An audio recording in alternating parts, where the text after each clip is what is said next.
without further ado, on behalf of Olivenhain Town Council and the Fire Safe Council, our Encinitas Fire Chief, Chief Stein. Thank you, Jeff. Good evening, everybody. Thank you very much for being here. My name is Mike Stein. I am your fire chief. And tonight we're going to do a couple things. We're first going to have a little talk about the newly designed from April 2020 Fire Safe Council of Olivenhain. And then after that, we're going to get into the fire evacuation plan. So first off, as you heard, we're on YouTube. We're going to have a question and answering session through YouTube as well. But if I can have everybody kind of silence their phones, pagers if you still got them. If you need to use the restroom, we got them right here. Just feel free. We're nice and relaxed in here this evening. Yesterday we went. We went to about 8:30. So we're gonna try and be more efficient going through our slides. But for the agenda, like I said, Sarah Lifton is going to talk about the Fire Safe Council. After that, we have the consultants that assisted us, the fire department in the city, revamp its Olivenhain evacuation plan. The company is Fitch and Associates, and we have 3 consultants here that will be going through the plan and the methodologies and justifications for how they came up with what we're doing. After that, we're going to have a question and answer period and community input. We really want to get your folks' input on the nuances. There's nobody else that knows this community better than the residents, right? So we have the plan, but we can always make it better. It's not going to sit on a shelf. It is going to be a livable document that we can improve upon as things are needed to be improved upon, or if things need to be changed. So, and this is your input towards that goal. With that, actually I will introduce Fitch and Associates when it's their time. But what I do want to say is that I have been evacuated like many of you have. In my 29 years as a professional firefighter, I've been on both sides of the spectrum. I've been I have responded many times, multiple times, lots of major fires across the U.S. I'm also a resident of East County, and I've been evacuated several times, 2003, 2007. I've been evacuated myself and had to move my family out. So I know what it takes, and I know what it is when an evacuation order comes or you're under threat and peril from fire, either your family or your place. So I understand the angst that we have here. Evacuations and wildfires in general, it's very chaotic. I'm not going to lie to you. It's going to be chaos, and it's going to be chaotic. But what we have to do first is, if we're going to be our best and do our best, the first thing we got to do is have a plan, right? We have to have a plan written down that we all know about, and more specifically for my folks as the incident commanders and the fire team that's going to be fighting it, it's really an internal-facing document for us to make our decision-making and to have the guides that these folks have given us to know when to call for evacuations and know where to move people. Is it a perfect document? No, because we can't plan for every iteration that a fire is going to give us. It's very dynamic. So I want to set that tone out in the front. And as we move into the document, if you have questions, we definitely want to hear from them. All right. So the other thing I want to stress before we start is, even before a wildfire, it's a team effort. It's a whole community approach. We need folks in this community, as well as all throughout I represent 3 cities, Solana Beach and Del Mar as well. We need folks to be prepared on themselves. What does that mean? Prepare your family, have a go bag, have a plan, know where you're going to meet. If you have to have an evacuation, know the routes that you're going to take, all that type of stuff. And then also about your property. We need help. We need help hardening your structure, defensible space. We not only want you to be safe and your animals to be safe, we want your property to be able to survive the environment. And those are the things that we need help with. We can't do that. We need the community support to do that. That's why it's a whole community approach. And I tell you what, we will do our best. We're going to risk our lives to save your life, if it comes down to it, by coming in here and moving people out, as well as trying to mitigate the incident, mitigate the fire. So that's what I want to say as we move forward. And with that, I'd like to go ahead and start the presentations. So first, we're going to talk about the newly formed as an April 2020 Fire Safe Council. And we have several board members here. Okay, well, that's good. And you know what? We are always looking for volunteers because, as I said last night, many hands make light work. And the Fire Safe Council that was formed here in Olivenhain does a lot of good. Number one, by having a Fire Safe Council, that allows for a lot of grant dollars to come in for different projects. Wood chipping, fuel management, education, all that type of stuff. By just having one, we can get a lot more dollars, federal, state, and county dollars coming in here, helping with our fire prevention issues that we have here. So the goal of the Fire Safe Council of San Diego County, it is a nonprofit organization dedicated to increasing fire safety awareness and preparedness, managing fire hazards, and supporting forest health in San Diego County. And the mission of the Olivenhain Fire Safe Council is to mobilize the Olivenhain community to enhance fire prevention, safety, and preparedness for all residents throughout ongoing outreach, education, and collaborative interventions, projects, and activities. Much like a neighborhood watch for fire, the council seeks to become a focal point for reliable information and accessible resources to raise awareness among neighbors about the need to harden their homes against possible wildfires and the steps they can take to achieve that, develop preparedness plans, and head off risky behaviors before these result in tragedy. As the fire chief and your fire management team here, I will be utilizing the Fire Safe Council as a partner, as a collaborator. I will be asking them for advice. I'm sure they'll be asking me and my team for advice, and that's great. But I would encourage everybody, if you have a little extra time, to invest in their community and help the board members out. So with that, I'm happy and proud to have Sarah Lifton, the chair of the council, come say a few words.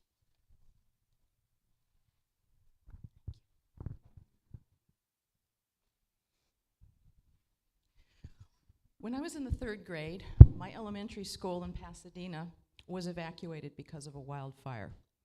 The community was in a foothill area, and we saw the fire start on the playground, and suddenly there were flames. That night we watched it climb up the mountain, and my mother was packing in case we had to be evacuated. But the gods were smiling on us, and the fire burned over that mountain in the opposite direction. But that was my introduction to the whole idea of wildfire evacuation. So when I moved here, adjacent to the Val Sereno Preserve, which scared the bejesus out of me in terms of the condition that it's in, when I learned about a Fire Safe Council and what it could do, which was a meeting that the OTC convened, that was a no-brainer for me. So here we are. We have one more board member here tonight, and that's Jennifer Bishop. We had 2 others last night. In the 2 years we've been in existence, I would say we haven't accomplished as much as we would have liked, and the reason for that, of course, was COVID. We had a wildfire preparedness fair in 2021, and that was the first time many of us actually met in person.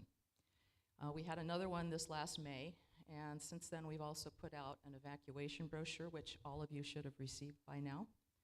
And we did work on that in collaboration with the fire department. And moving forward, we have probably 2 major initiatives for the coming year. There may be more. The first of those is a community wildfire protection plan.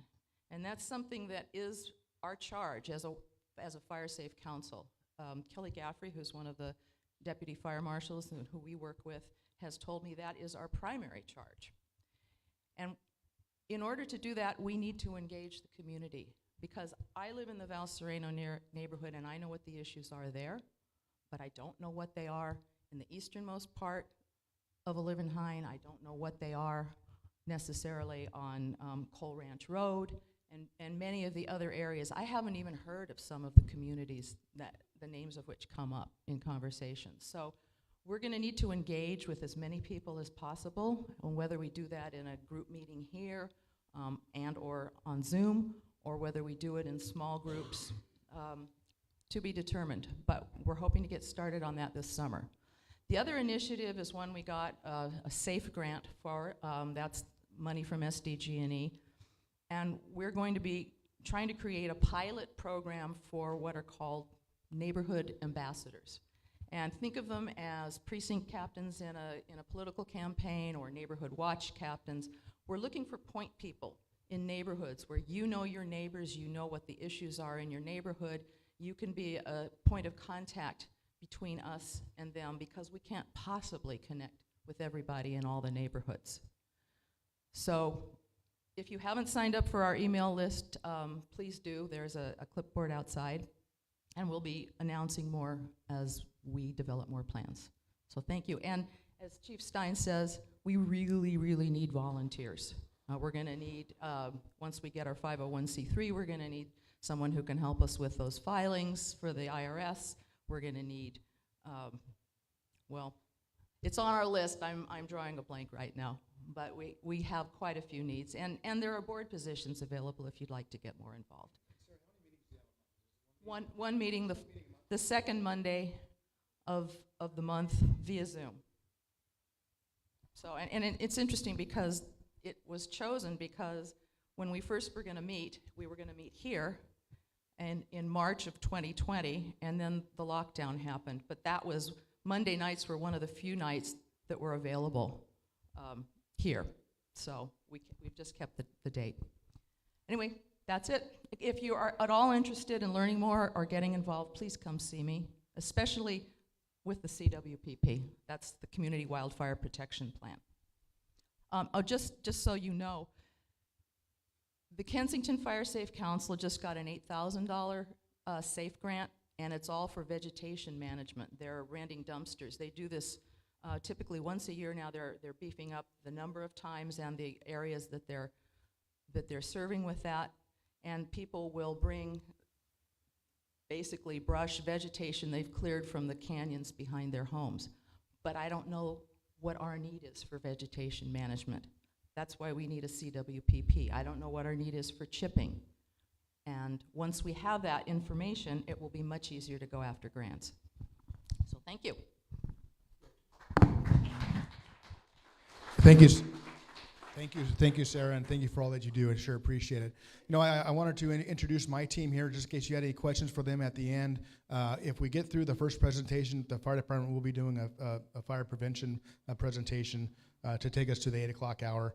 We didn't get to that last night because we went over just for the first presentation, and we'll see what happens tonight. But with me on my team, I have my Fire Marshal, Hans Schmidt, in the back there, and then Senior Deputy Fire Marshal Jordan Villagomez. And we're all here to answer any questions you guys may have throughout the evening. And then, like I said, this is going to be a two-way dialogue. What we request, though, so we can get through the presentation, and your question may be answered in slides later on. The request is going to be tonight that you, if you have a quick clarifying question or a quick clarifying comment on a particular slide that we have up, that's great. Raise your hand. We'll run a microphone over to you.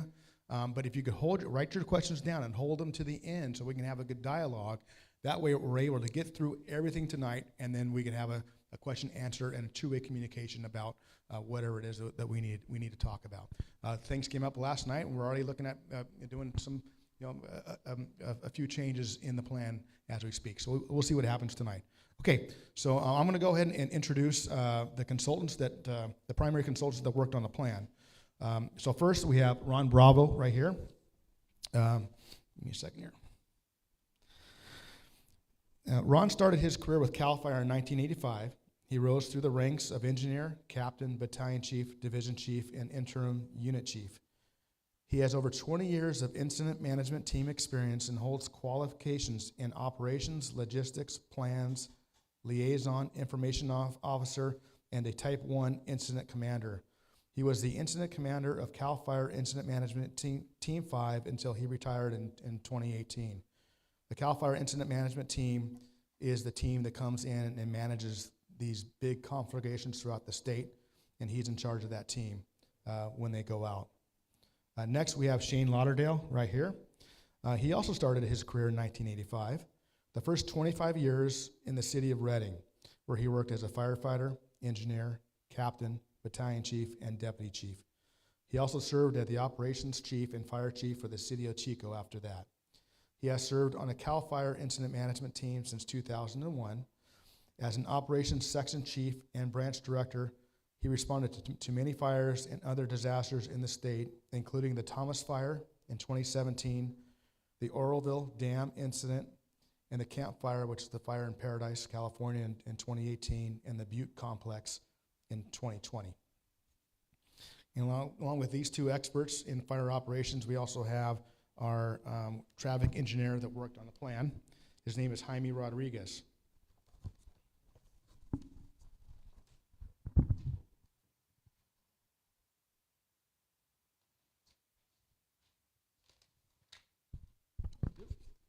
Too many papers.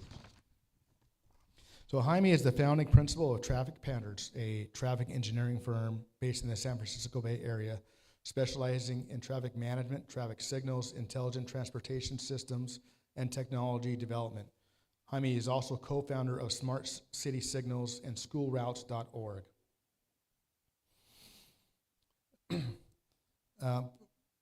Prior to moving into the private sector, Jaime spent 20 years working in the public sector as a transportation official for the cities of Palo Alto, San Jose, Milpitas, and Walnut Creek. Jaime currently serves as the consulting city traffic engineer for the cities of Los Altos, Saratoga, Foster City, Redwood City, Millbrae, and Pleasant Hill. He has a master's in transportation planning and management from the Mineta Transportation Institute and a civil engineering bachelor's from San Jose State University. So we'll be hearing from all three of these folks today. With that,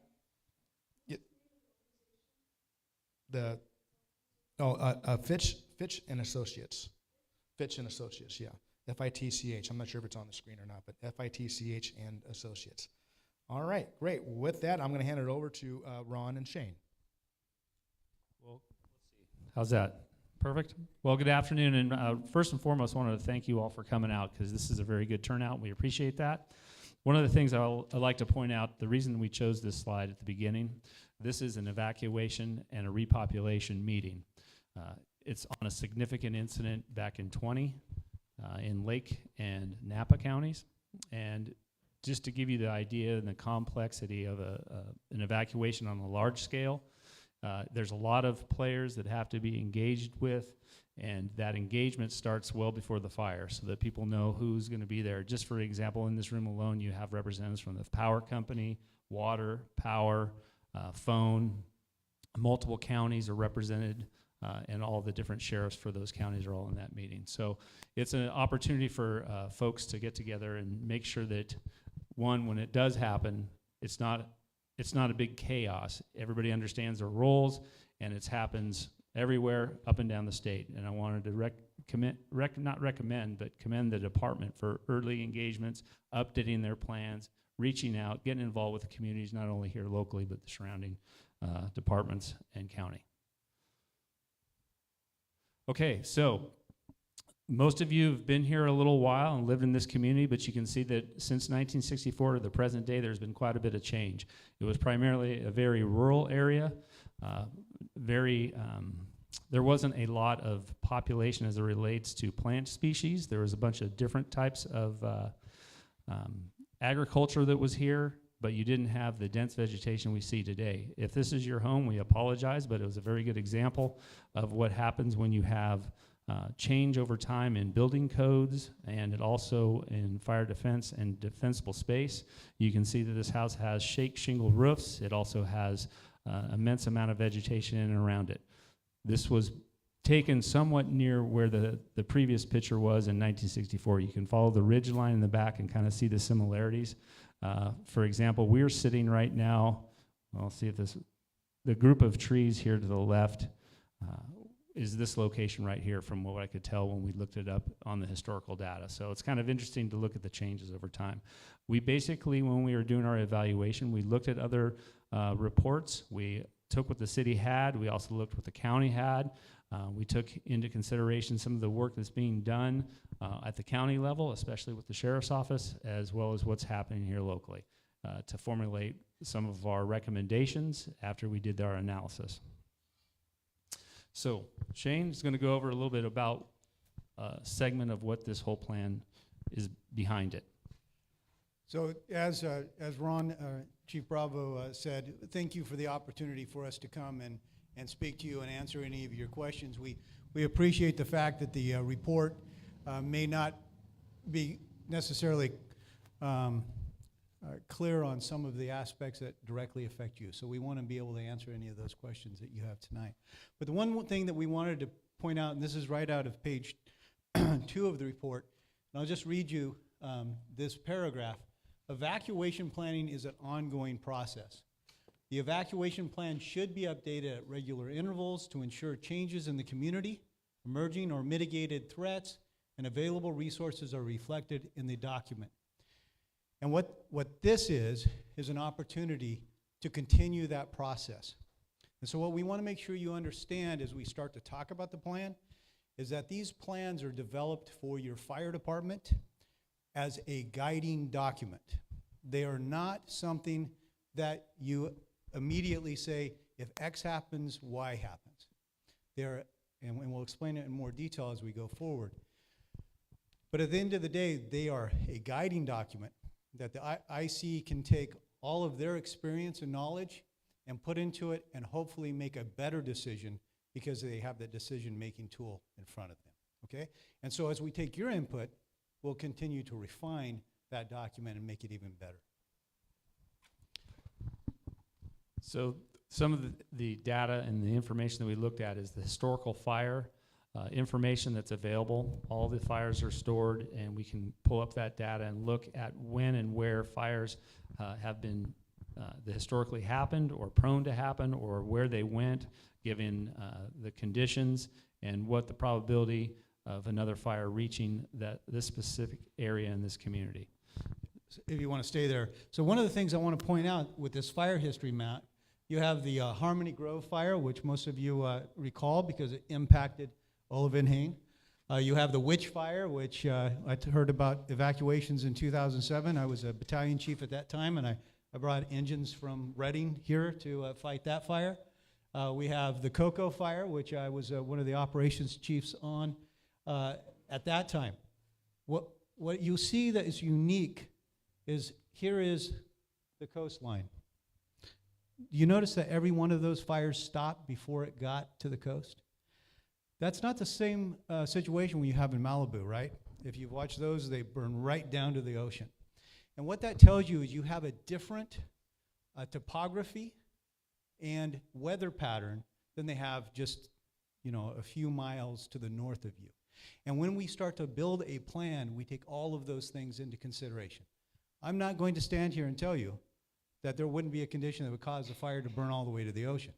What I'm here to tell you is historically that has not happened, and therefore in building our plan, we take that into consideration. So when we start talking about some of the recommendations we made, which a lot of our feedback was concerns about using Manchester as an evacuation path, I'll be able to reference this and give you some context to why we looked at that as being safer than you may feel like it is.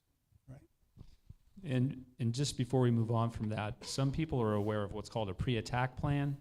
That is if A, then B, then C, then we would use this route, that route. This is not a pre-attack plan. Pre-attack plans can be a part of an evacuation plan. That's another whole different document that helps those firefighters and the law enforcement say, if this happens, this is exactly what we'll do. The intention of this document from the beginning is to be flexible and able to, for the fire department and the sheriff's department to be able to say, hey, well, this is different today than it would be because of these following situations, so therefore we can apply this route, that route, or do that. So it's a intent is to be flexible and grow over time. So some of the things that the city has been doing that's been proactive, both the city of Encinitas and the county of San Diego have proactively planned for evacuations. They've done drills. The regular county-wide drill happens where they multiple departments get together and they run scenarios and they do put specifically if they have new battalion chiefs and new leaders, they put them in positions where they get to go out and actually run calls. One of the things I really like to highlight and we like to highlight is that the city has entered into an agreement with the state and the county for a multi-threat zone. And for those that don't know what that means, basically a multi-threat zone is an area that they've identified that is both a threat to both jurisdictions. So if the fire starts within that zone, you get the full force of all the equipment that's in there. And here, in this case, that multi-threat zone to the east, you get all the assets that the state brings. That means aircraft, that means bulldozers, that means engines, all the things that would basically help the city and the surrounding jurisdictions with any type of wildland fire that happens. Because those that don't know, aircraft, bulldozers, hand crews are really expensive.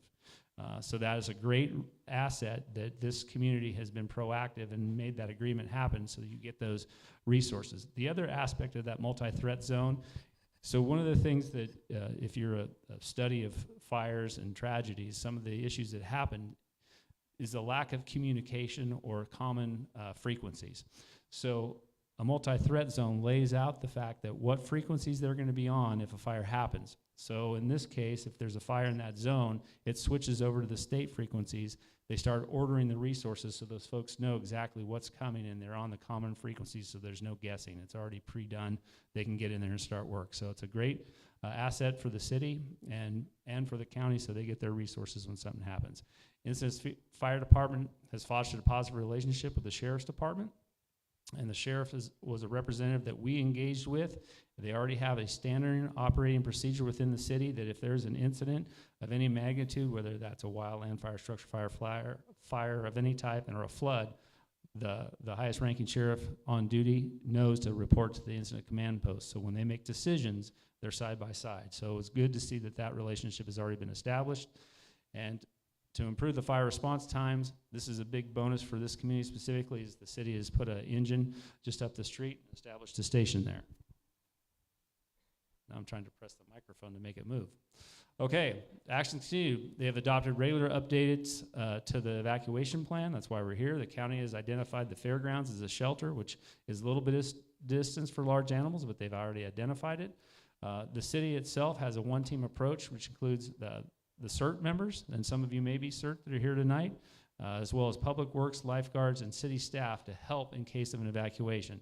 So I know our primary goal here was to talk about wildland fire and the engagement of the whole city staff, but that applies across the board, and that's a great thing to see the cities utilizing a one-team approach when it comes to any emergencies. The locations of refuge of last resorts have been identified. Specifically in this community. Do they need improvement? Yes, but they've identified it, so that's something that can be communicated. There's a tiered evacuation planning process that's been provided, and mass evacuation facilities have been pre-identified. So some of the recommendations that we came up with: continue to support the fire-wise community, which you heard about earlier, adopt and enhance targeted vegetation management ordinance. The city has documents that can help you and guide you specifically for vegetation type. We had a long discussion about that last night.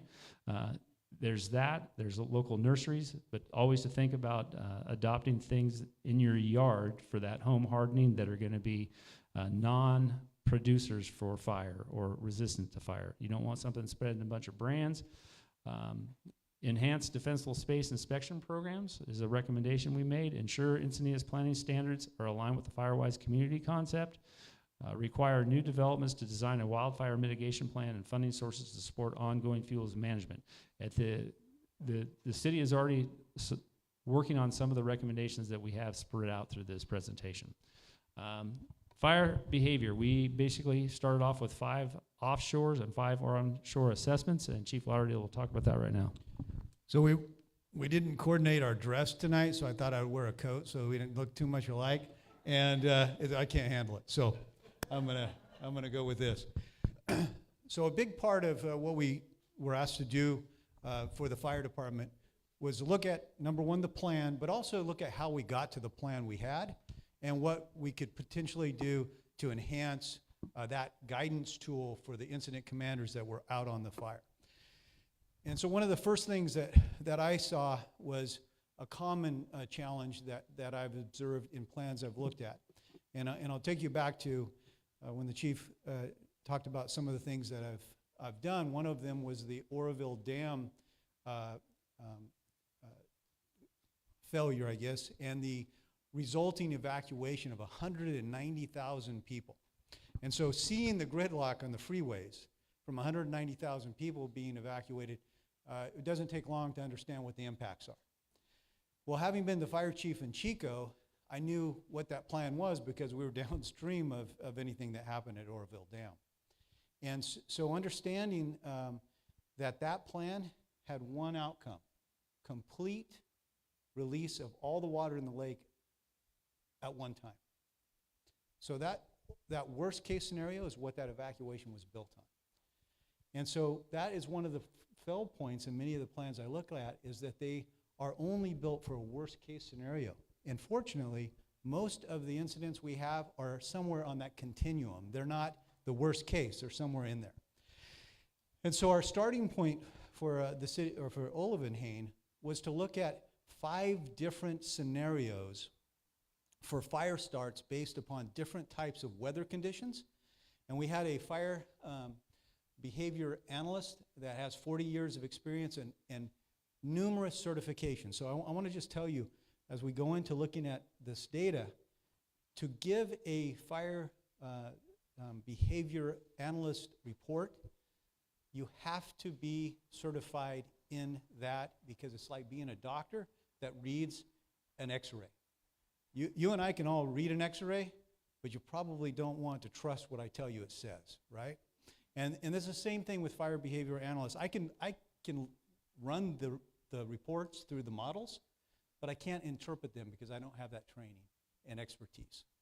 And so we relied on an expert that I worked with on many, many incidents, that I trust that what he tells me the model is supposed to say is what I'm actually seeing in the field.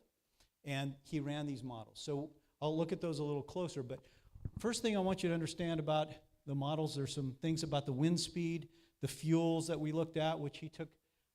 He lives and has worked his whole career in Riverside County, so he knows these fuels very well. He looked at what we would really see resulting from these models, and that's what he inputted in there. The two key takeaways I want to make sure we understand. Number one, all of the models are based on no fire suppression activity at all. So they assume that this will happen if there's no fire department intervention at all. All right, so when you see a model, realize that there will be fire department intervention, so it's going to change those outputs dramatically.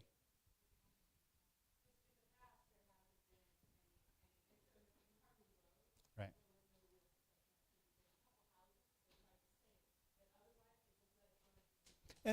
And so if that were the case, we know what the worst case outcome is. And that's what we look at with the model. I just want you to understand that that is based upon no suppression activity.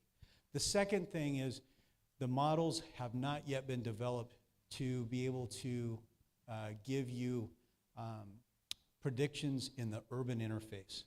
So as soon as a fire transitions out of the wildland area,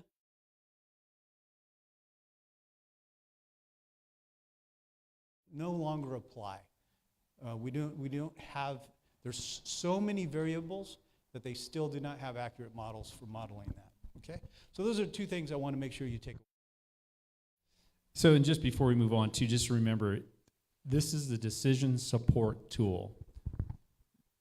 Those models, those runs, on every incident up and down and throughout this country, FBANs are putting together models so that the people that are making the decisions on where they put the resources, what type of activity they're going to engage in, that it supports their decision. It's a support tool. It's not an all-inclusive. I just want to reiterate that. I think Shane mentioned it, but just remember, this is a decision support tool. It's not a fact that that's how it will actually play out, because there's a lot of variables that change constantly.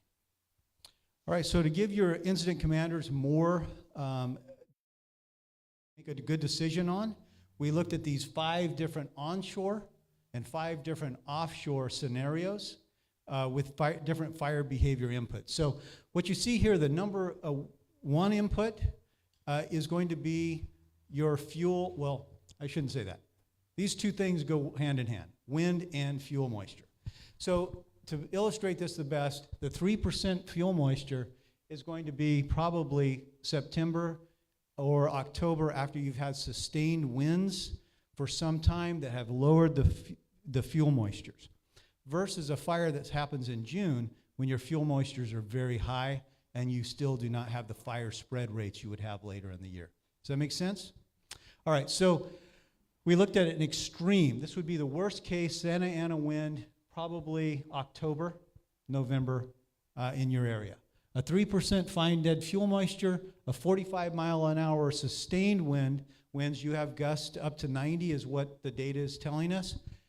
And you would have fire that starts, this fire start was put just outside of Escondido and Harmony Grove, right at the where the wildland hits, or I shouldn't say hit, but is adjacent to Escondido.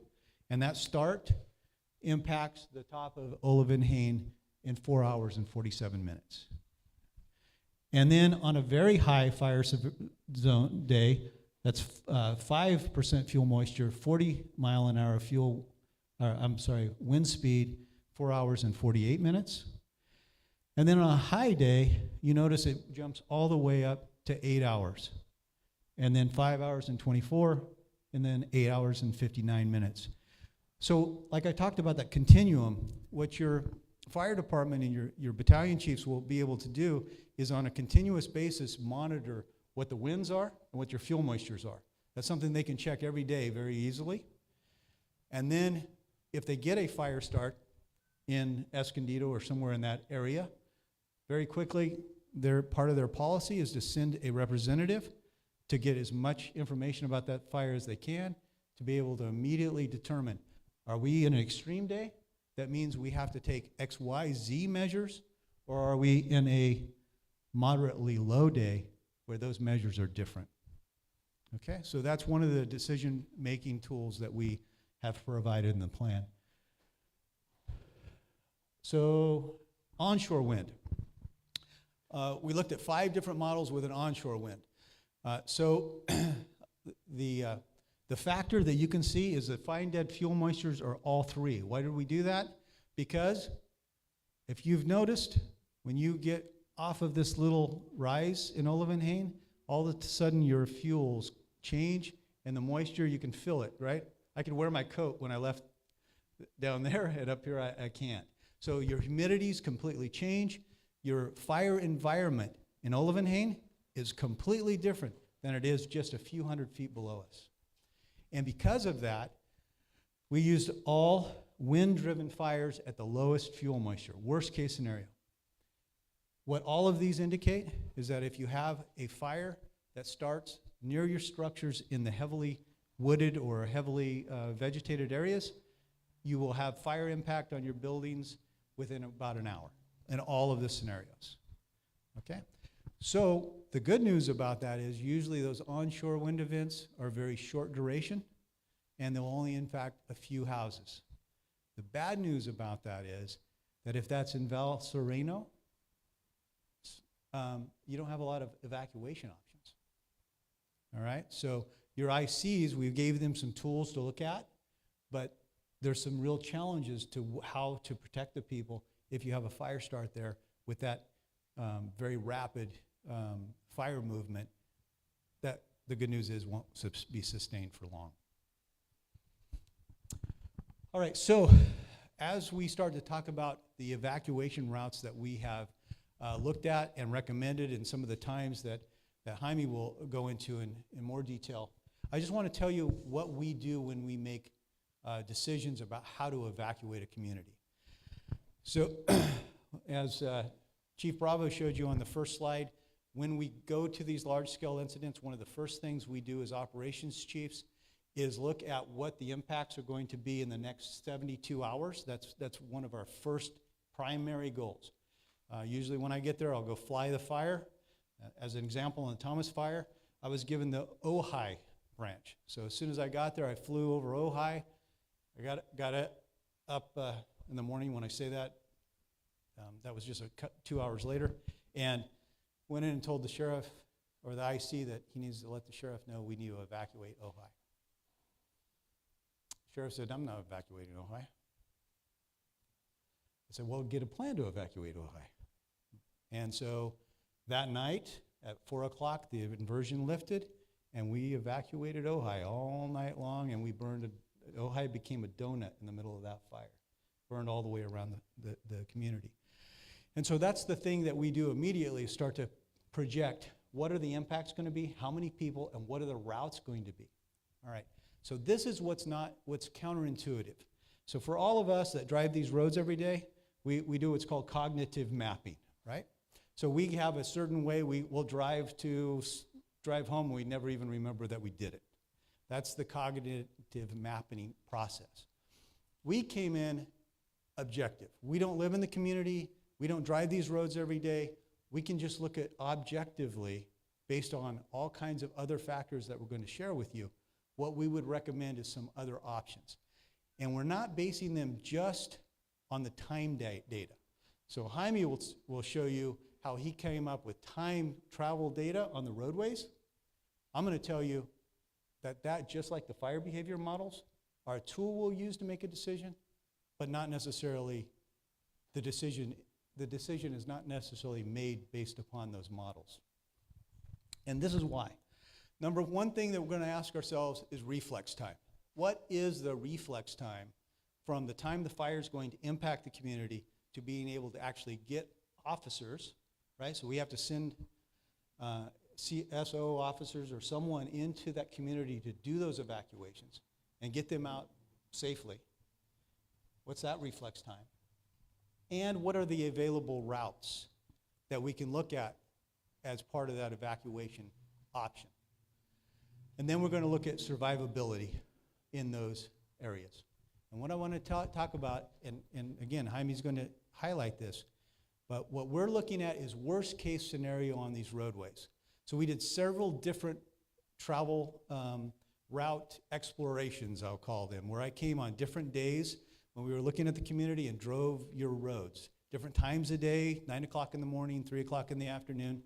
Jaime came down on a weekend, drove the roads. So we looked at several different options. Well, as you know, the traffic that we see out there right now is not the same traffic you see at other parts of the day, different times of the week, right? And so we're looking at worst case scenario, how do we get the people that are up in those narrow, tight roads, where I'm just going to be honest with you, if you're on those roads when the fire impacts those roads, it's probably not survivable. So we call that queuing. So if we get something causing a blockage on this roadway and those cars cannot get out of there, then we have a real problem.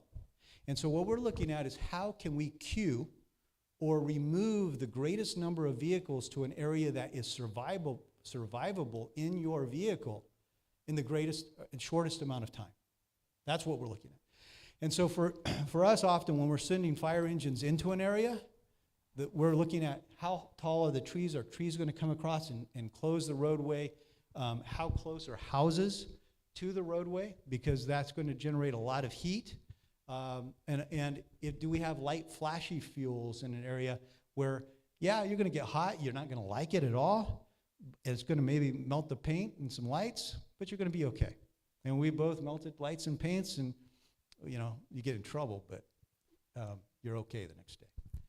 So that's the number one thing we're looking at, survivability. Fuel loading and conditions, road impediments, meaning do we have traffic calming devices and other things on the road that are going to slow your traffic, and stop signs, traffic lights, those are impediments to that free flow of traffic.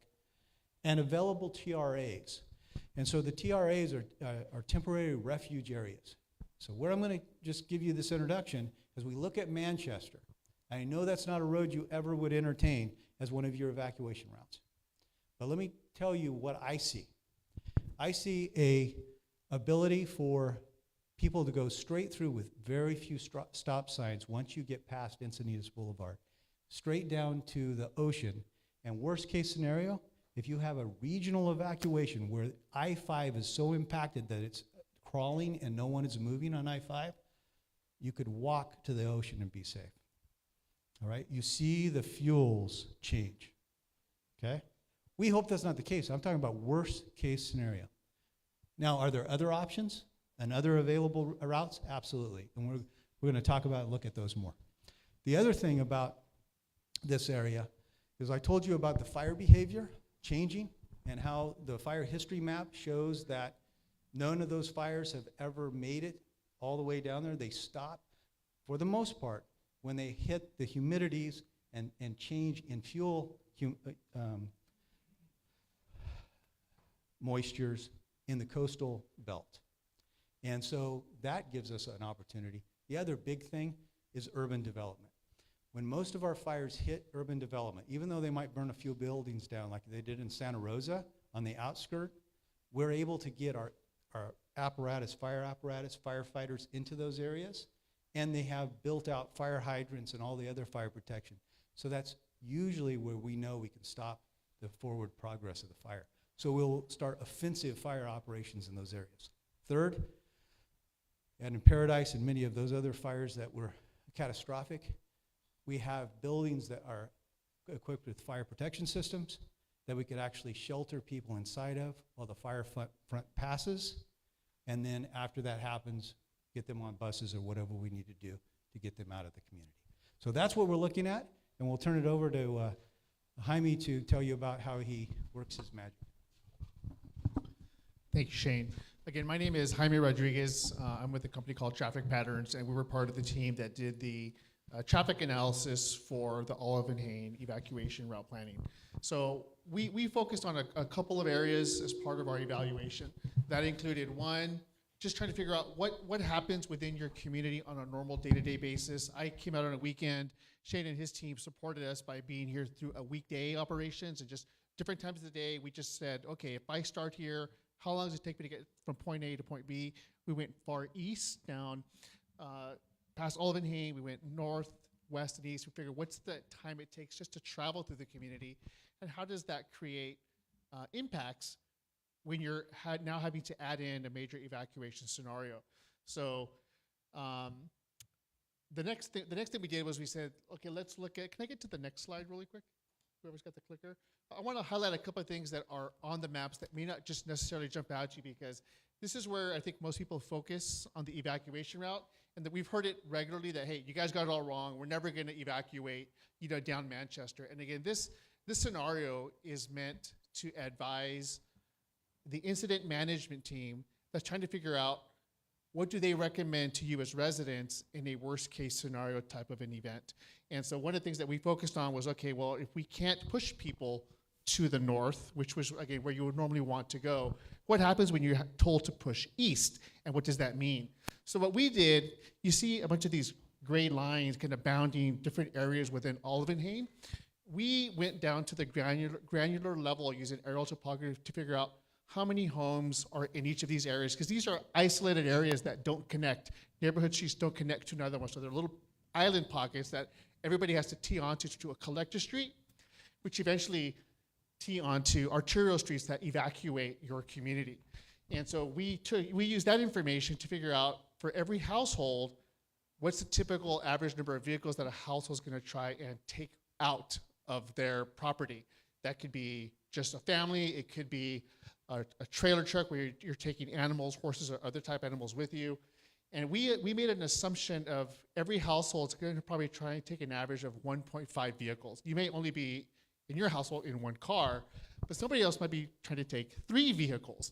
So we used a 1.5 average, and we used that information to try and figure out 2 things. What's the queuing impact, trying to get from these local and collector streets onto the arterials, because you will have a queue. And from there, then we looked at what's the travel time to evacuate those queues to safe distances based off constraints of roadway control on the roadway, specifically traffic signals, all-way stops, other intersection controls. And so that's where our focus, our traffic study focus, along with making recommendations for technology improvements for the city, for the fire department to be able to use to advise residents on how to evacuate out of Olivenhain. And so we focus on 4 primary routes.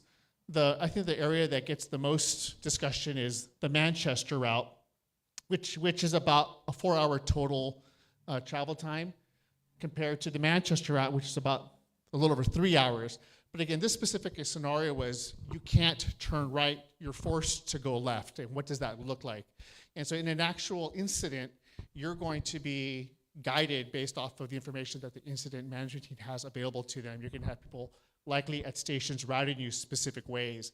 This information was important because it helps city officials, along with the fire department, plan maybe future roadway projects that can support a specific type of incident. It'll advise things not to do in roadway planning. One of the things that we didn't talk a lot about last night is, and a lot of the times, traffic calming, for example, is contrary to what you would typically want to do with fire evacuation and incident management. You don't want to impede a vehicle, fire truck's ability to get into your community or out of your community, same thing with an ambulance. But as a resident, maybe you want traffic calming because you want slower vehicles and traffic in your area. Again, those are all interests that conflict with one another. I see people shaking their heads, no, I don't want that. But I'm just trying to get you to understand those are polarizing interests within a neighborhood that city officials have to think about. And this report was intended to advise those discussions. And so when we were looking at the fire evacuation routes, we were really concerned about the queues. So this is at this border end in Olivenhain, and as these homes are exiting, there's 46 vehicles. This turns into 98 vehicles, 340 vehicles by the time you get just to here. So when you get down to El Camino del Norte at Rancho Santa Fe, you've got almost 400 vehicles that need to go somewhere. You may want to turn right, and that may be okay if that's what makes sense, but if you're forced to turn left, all of a sudden you've got almost 800 vehicles that are trying to evacuate as you get to Encinitas Boulevard. But like Shane mentioned, once you get past Encinitas Boulevard, there's a lot of queuing and there's unimpeded roadway sections. So that's where our analysis focused on. And these routes can be updated, they can be expanded. Some of the restrictions that we had, not restrictions, but constraints that we had to assume were, what assumptions do we make? We didn't have the historical roadway data or typical daily volumes, but that doesn't really matter when we're looking at fire evacuation route planning, because if we were looking at a potential, say, new development, we look at small changes in traffic. In a fire incident, all of a sudden everybody's trying to exit. So things that we would normally look at in a regular traffic study, like level of service of an intersection, that doesn't matter. What matters is how long is the queue, and how long does it take to dissipate that queue. And so that's where some of our assumptions had to be documented. We assumed 1.5 vehicles per home. We assumed so many vehicles moving through a traffic signal at a certain speed, so many vehicles moving through an always stop at a certain speed. And those are the kinds of decisions that we made that we would like to get your input on. If these routes don't make sense to you, we want to know that as well. It's clear to us. I know a lot of people have said, we don't ever want to go down Manchester. That's understood. But it was a very important exercise to go through so that when there is an incident management event later, that fire staff, their incident team will have a basic understanding of how long it would take to evacuate the area so they can deploy staff to manage that traffic. That's what this incident was intended to go through. And I do see a question, so if it's a quick clarifying question, go for it.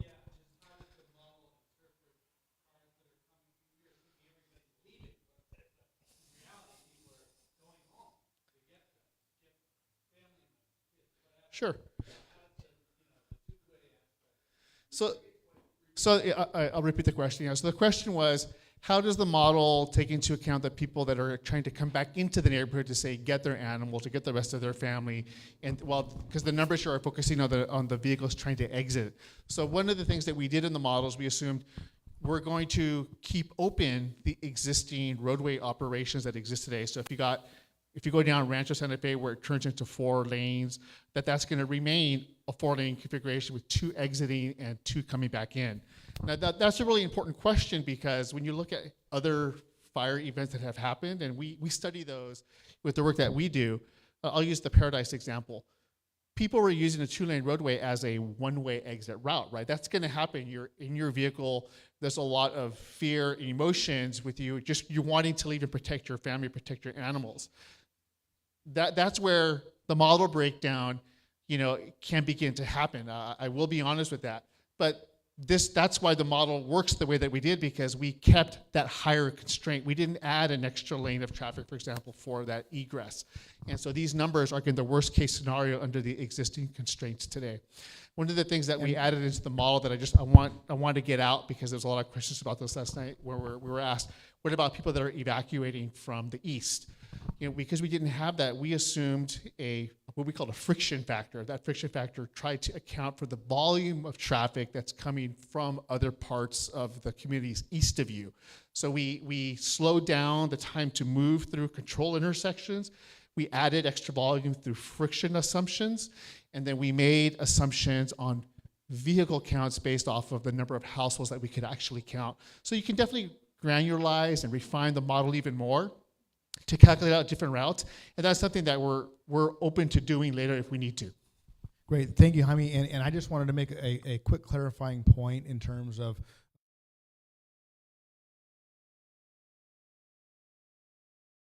obviously the sheriff officers are not going to let you in harm's way. So we have different types of closures. We have soft closures where you can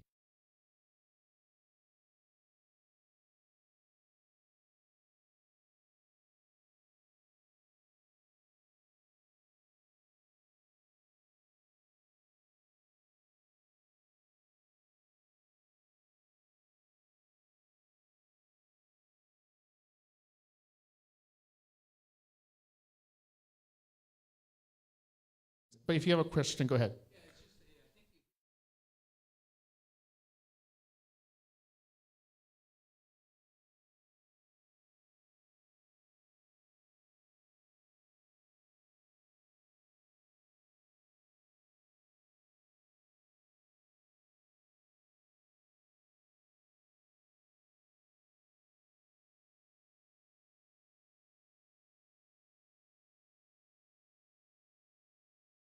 In order to calculate. So if you're saying that, well, we just slowed down the traffic, your traffic counts here are probably understated significantly. And is that really apples to apples, or should you really be allowing for the traffic that can't go to the east? It's got to come this way, and you're ignoring it. I'm going to restate the question for anybody that didn't get to hear the question fully at home. So the question was, where the model estimates are shown here up to this point, that there's likely going to be traffic that's already having been coming from the east, and you're not showing it, so these numbers may be understated. So when we were developing the model, our model was to focus within Olivenhain and the numbers here, and we added those friction numbers. But with that said, this plan is getting coordinated at a larger county region level. And in an actual incident, and I'll ask Chief Stein to jump in if I say anything incorrect here, but what will likely be happening in that incident is there'll be controlled evacuations in stages. So likely you're going to have, if the fire truly is to the east, hopefully some of those people will have been evacuated before you, and that's just another tool that usually happens in these types of incidents. So with that, I'll hand it back to Shane to go through the rest of the presentation. Yeah, and that's exactly right. So we had to use some type of assumptions, and like Jaime was saying, the assumption with people coming from other communities would be a 0.3 friction factor for the folks coming in. Now, there's a lot of issues in terms of people coming into here, and last night we heard a lot about Rancho Santa Fe. True, Rancho Santa Fe residents will be utilizing Olivenhain to get through. They'll also be utilizing Solana Beach, if they could, if the road is open, to get through it, Loma Santa Fe. They'll also be utilizing extra routes going out Del Mar. So there's multiple points, and it was brought up that all the residents will be coming from Rancho Santa Fe down here. I just don't believe that's the case. It's incident specific.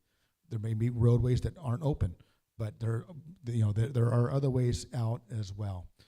In addition, the new development in Rancho Santa Fe, they have multiple communities that are what are called shelter-in-place communities.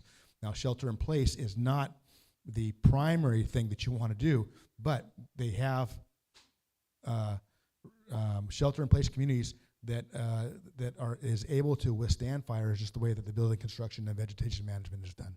So with that, I'll take it over to Ron and Shane. All right, so we'll try to keep trucking along, and I just want to think that it gets confusing when we talk about models once in a while and those assumptions. Those assumptions are data that's put in to help deal with some of that nuances that you referenced, that it's not being discounted, it's trying to adjust for those. Okay, recommendations. When fire weather or emergency incidents increase the probability of wildfire threat here to the community, consider the following pre-incident protective actions. Advise owners to relocate large animals to pre-identified areas of refuge, suspend infrastructure projects that may impede traffic flow. As you know, there's existing issues here within the community with traffic flow. We all came down, we all saw it on a day-to-day basis. You're always going to have issues. If there's something that is predicted, do you know what the weather is for the next 48 hours to 72 hours on a normal basis here in town? But what do you do to alleviate your concerns over weather? You look, right? Most of us are carrying cell phones now with weather apps, and you're trying to forecast what your days are going to be like, right? So there's tools that not only the fire departments, the sheriff's departments, all emergency management planners are utilizing on a daily basis. So are you, the homeowner, so that you know come springtime you're getting your house ready, or in this case, all year long you're keeping your house ready, because you never know when a fire may come into the community, to utilize those tools to your best abilities to be prepared. So the same goes for the city. They continue to keep advised of those things, and to integrate any new technology that might be out there. So ensure schools, care facilities, at-risk populations are notified of a threat, to review emergency plans to prepare for evacuations. Part of that first recommendation, there was things specifically identifying for the large animal community, because you know, and it's recommended, and later we'll talk about it, we said in our recommendations not to put horse trailers through one of the exit gates, right? Because one horse trailer that gets sideways can affect downstream a lot of folks trying to get out. So I'll move on quickly. Develop a comprehensive large animal evacuation rescue plan, which I was referencing. We added that as an appendix. There is some really good examples in and around the county, as well as the county has a program that they utilize through the sheriff's department, but it's actually been through the chief. I always call it the Humane Society, but it's the animal rescue program in the county is through.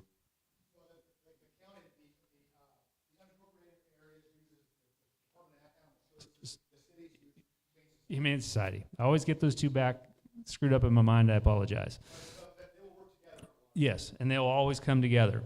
But that doesn't mean there isn't room for improvement, specifically locally within the community, because there's such a large group of people that own horses and own horse trailers.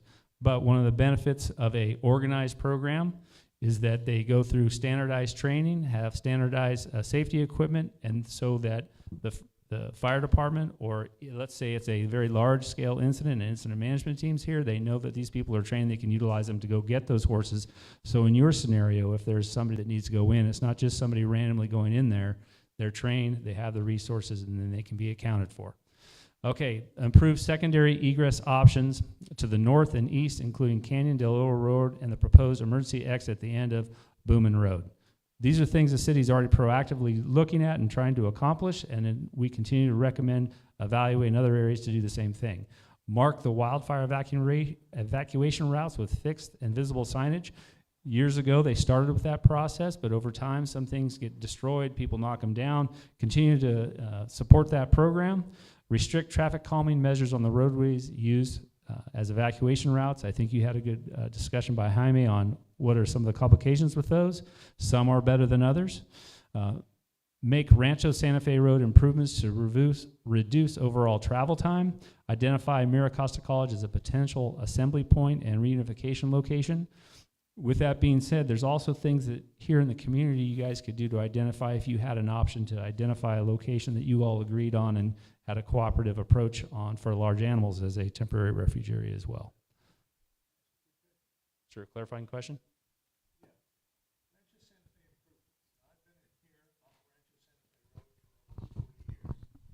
Yes. What improvements are you talking about?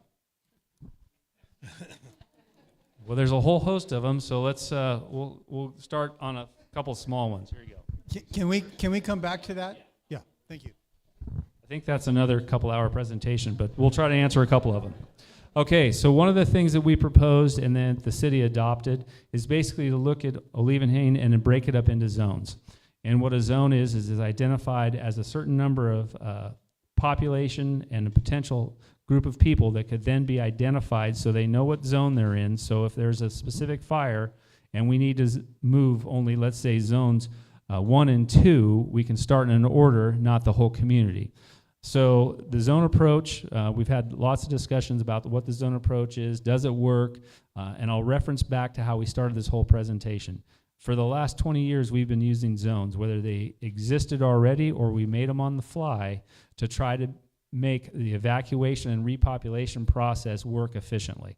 So this, by adopting it as a standard for your community or your city or your county, it helps, help the individuals that live there identify what zones they're in, and it allows and takes into account travel routes to try to move people the most efficient way out as possible when you need to do that.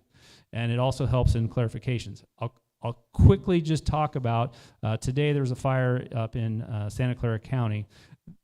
They have already adopted the zone approach, and the company that built them, Zone Haven, and they've already adopted it countywide, and the different departments went through and built all their zones. So within the first few minutes of that fire starting, the zones got populated on live through their app or on the computer, so they could send them messages whether or not the order or warning was in effect, or if nothing at all was there. But they highlighted the zones that may be impacted so people could know right off the get-go. So early identification of the problem, quick access for the people that live there, and the communication flow that works very well if it's adopted. So with that being said, you guys are already ahead of the game when that happens and proceeds to happen throughout the state, with those zones being an approach that is already built and put into place. So having this started is a good thing, and the city took our recommendations and started to identify the zones here in Olivenhain, and as part of the plan.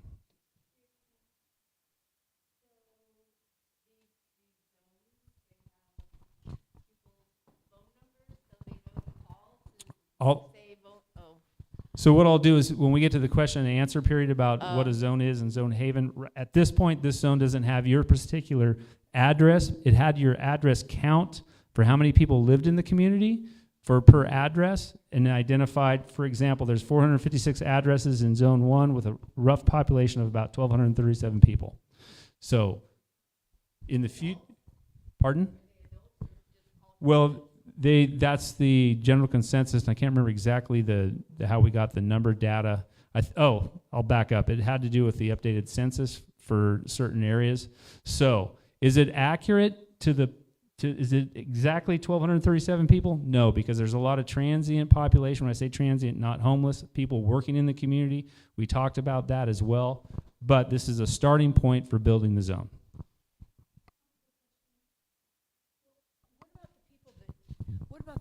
What about the people that do not live in those zones? Like, I live just outside those colored zones. Is there a plan for my neighborhood? Are you within Olivenhain?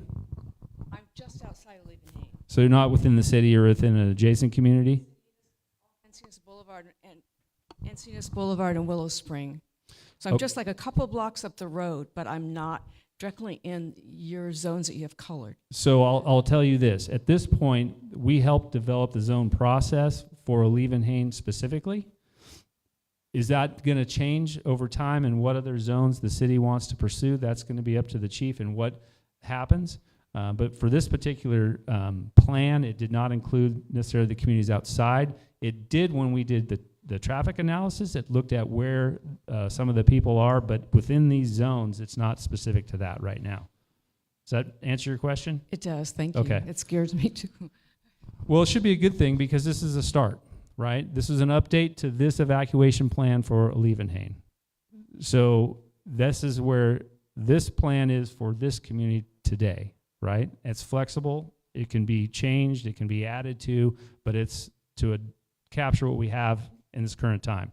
The other thing, just so I can get to, I know we're getting more questions, but you will see on this map there's identified routes. So some of the primary travel routes that are used within the community and the surrounding communities are identified as potential options that the incident commander along with the sheriff can then identify as, well, today the fire started in zone 2, not in zone 1. The predicted fire behavior that we have, the current conditions we have, whatever it may be at that particular moment, then we can alter our plan based on what we know is actually currently happening and utilize some of these other routes that have been highlighted. But as a general starting point, this is the decision support tool that it was intended to give those incident commanders the abilities to be able to route people in the right direction. So, the zone phase evacuation benefits. It reduces evacuation clearance times. It provides an enhanced community notification template, which I kind of went over. It's kind of, the catchphrase is know your zone. So if you live in a zone and it's pre-established, know your zone has been adopted throughout multiple fire departments throughout the state, and currently is in place with Zone Haven. They utilize the same terminology, and I think they may even coined it to help the fire department get along with it. Increased community awareness, foundation for real-time evacuation planning models, which I kind of alluded to, public education tools, and it really aids in repopulation, re-entry, and can develop concise and understandable pre-recorded messages. So these are things that you can utilize if people get used to knowing their zones so that it stays the same moving forward. Recommendations: create evacuation zone using the San Diego camp map grids. So when we were talking to the county and the sheriff, the county is broken up into dispatch grids already. So looking at how to incorporate those grids into the zones will be an additional challenge, but it's something that can be done, and there's technology out there that's changing every day to help bring in the local maps to guide them into the right direction to be a feasible zone. Utilize real-time evacuation planning platform.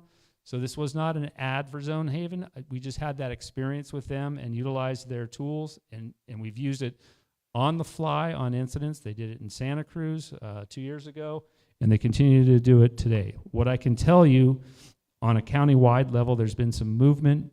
Your reverse 911 system, that contract is being updated in about 17 to 18 months. There will be a company that is parent company to Zone Haven, or a partner. Ron, you got a question over here. So I'm just gonna Okay, let me finish that train of thought.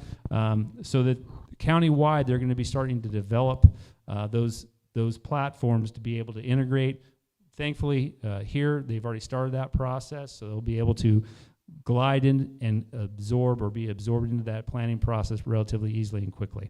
Develop concise and understandable pre-recorded messages, I already mentioned. So real quick clarifying question. Yeah, the map grids, Yes. are they based on Thomas Brother maps? Are they based on how the telephone, the map grids for phone coverage? No. How the, are they? the pre-existing map grids that are throughout the county utilizes, I think they were dispatch grids, and I can't remember exactly how they developed them, but when you go through, this has already been adopted throughout the county, and all the fire departments already use those response grid lines. Now it's folding those into the process, and it's not that the cat's out of the bag, but Zone Haven will be part of that process and how to develop that. And when we get into the Q&A, I think there will be an opportunity for another clarifying question that'll help develop that or answer you. It's a public safety geodatabase that's used throughout the county. We're all on one map. Fire, law, SDG&E, all the allied agencies, we use one grid system. Okay, thank you. Sure. So, go back again. We talked about the whole community approach and all the benefits, cooperation, collaboration, the entire community. Kind of what we're trying to. It's not what we're trying to start today. This has already been ongoing because you already have the Fire Safe Council that's already engaged, working towards a fire-wise community, getting the CWPP done and completed, understanding traffic calming measures, impacts, and primary travel routes.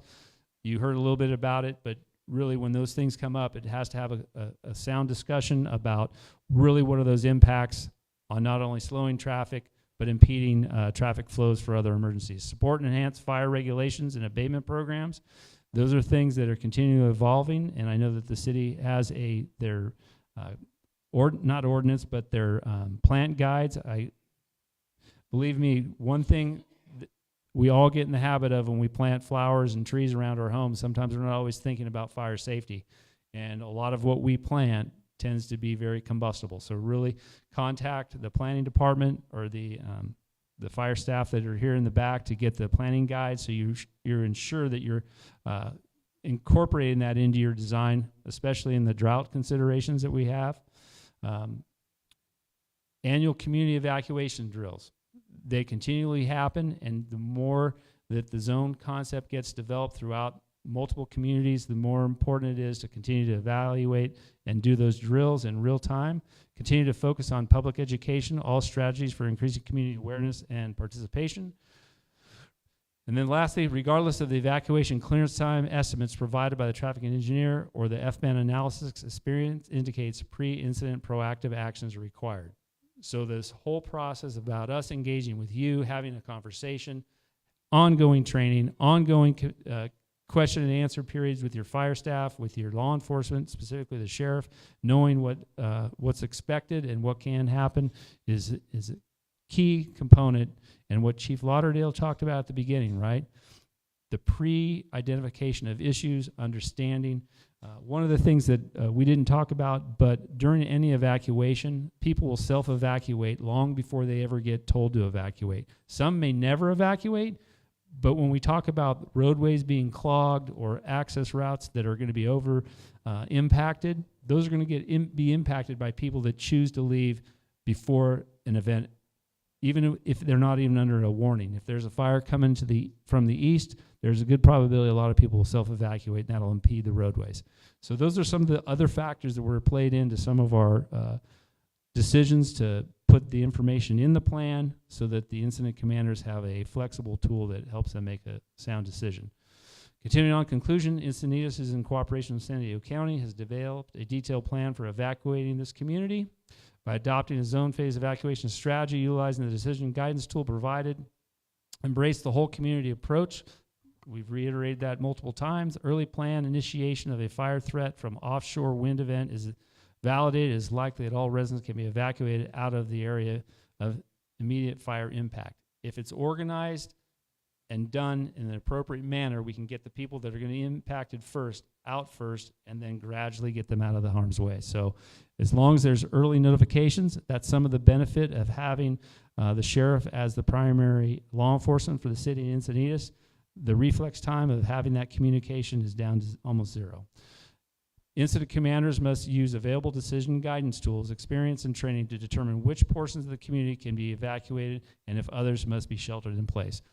We don't like to shelter in place, but sometimes that's the only option depending on what the situation is. We talked about onshore. There's just as much threat here for an onshore event as there is an offshore. And recent history in another community to the north, it can happen pretty quickly. So keeping the community aware, being able to use the tools that are there is key. Continue to pursue secondary egress routes north and east of Lone Jack Road, and a vegetation management plan for egress routes. We've talked about that. The city and the county continue to foster good working relationships with all allied agencies, providing a robust emergency response framework. Okay, so I think we almost got through it quicker than last night, maybe not, but now we're into the Q&A. Start with your question about the Rancho Santa Fe. I wrote that. So here's the thing. I'm a firefighter, not a writer. And so if you see issues with report writing, blame me, because I put all that together. So with that little piece I wrote, it's obvious that there's been much planning done and discussion with what you do with your roadway out here. The whole purpose of saying think about evacuations when you make your changes to your roadway. That's simple. Okay. All right, great. Real quick, so we wanted to get through the presentation. Thank you, all three of you guys, for doing that. We went through a little quickly at the end because we want it to be your time now. So we have lots of questions. I will ask, though, that we're going to do this in an orderly fashion. We have people that are online, and they can only hear the question with a microphone. We have a little more than a dozen, so we want the whole community to hear everything. So we will either race to you, give you a microphone, keep your hand up, or we will just go ahead and repeat the question. So why don't I'll go ahead, and because you guys are going to probably be answering it. Okay. So why don't we just start right here and we'll work our way down. Jaime, why don't you come over here? Thank you, Chief. My name is Linda Leong. I'm a Rancho Santa Fe resident for 30 years, and I have 4 major points I'd like to share and ask questions about. And I have a friend who's a realtor in the community, and then I'd like to read what she emailed, if I may. Point number 1, I do appreciate the evacuation zone concept that and the comment that was made by this gentleman about the evacuation in phases, and I think that's really important. But my concern is that I'm really concerned that there's a major undercounting of traffic from neighboring communities. That's not taken into consideration in this evacuation plan at all, because Olivenhain is a pass-through, in essence, to Highway 5. And so it hasn't counted Rancho Santa Fe cars and the residents that would be residing in the north and the western section of Rancho Santa Fe who would use La Bajada into Encinitas Boulevard to evacuate. You haven't counted those cars. Quick answer that, 'cause that was a point of contention last night too, and we can talk about how much we need to count those, but that's not really accurate. What they said before was that they used a 0.3 friction factor, and their numbers were conservative. Now we can argue that that's not correct, but they did take into account cars outside the area coming in.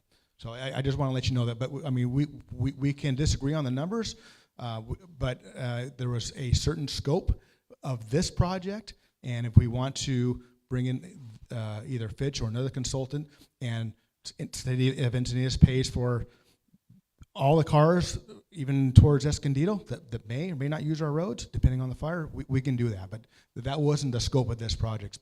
But I just want to make it crystal clear that that saying that they did not account for cars outside the region is just not right, because he told you that they used a 0.3% or 0.3 friction factor. So anyways, go ahead. Point taken, Chief. But that being said, I would recommend some community, either Rancho Santa Fe or whoever, to account for the Bridges, Cielo, Crosby, Del Dio's highway residents, Escondido residents. Everybody will be fleeing to the west if the fire is coming from the east, as we've experienced back in 2007. Point number 2. I had a client who died in the Cedar Fire in 2003 or 2004, and they were evacuated in the middle of the night. They were roused from their sleep and in Lakeside, coming down a winding road, and they hit a tree because the visibility was zero. The whole road was enveloped in smoke. My concern is Manchester is equally winding road with no lights. And if the community is enveloped in smoke, you will have cars crashing into trees and into each other, and then there's a roadblock.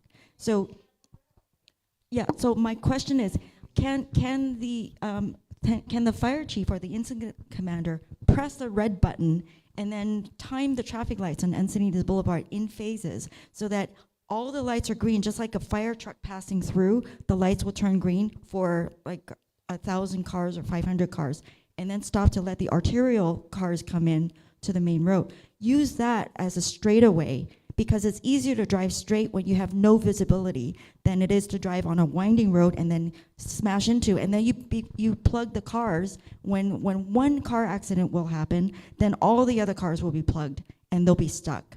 So that's my next point.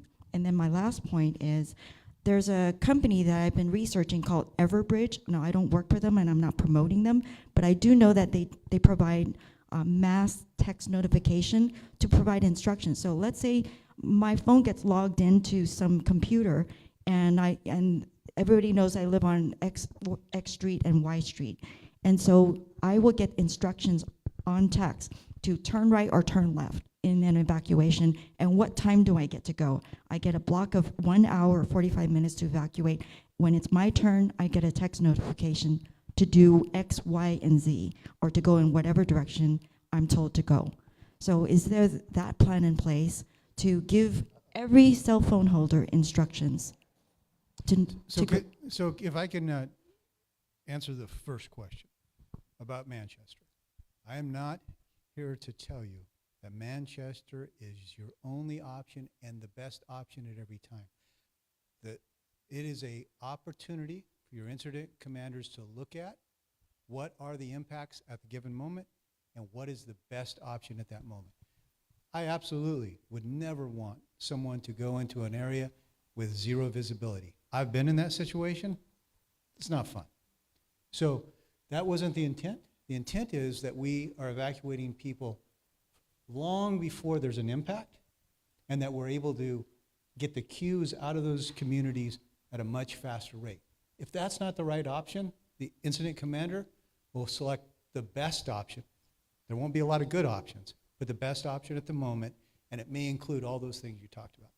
The second thing is about coordinating the lights. All of those discussions are happening about what we can do to improve the technologies, all those things. So there's a lot of discussions that happen. And if you read in the report, we wrote that some of these things we can do right away. And then we tried to make some changes in the short term that you can implement that will make it better than it was.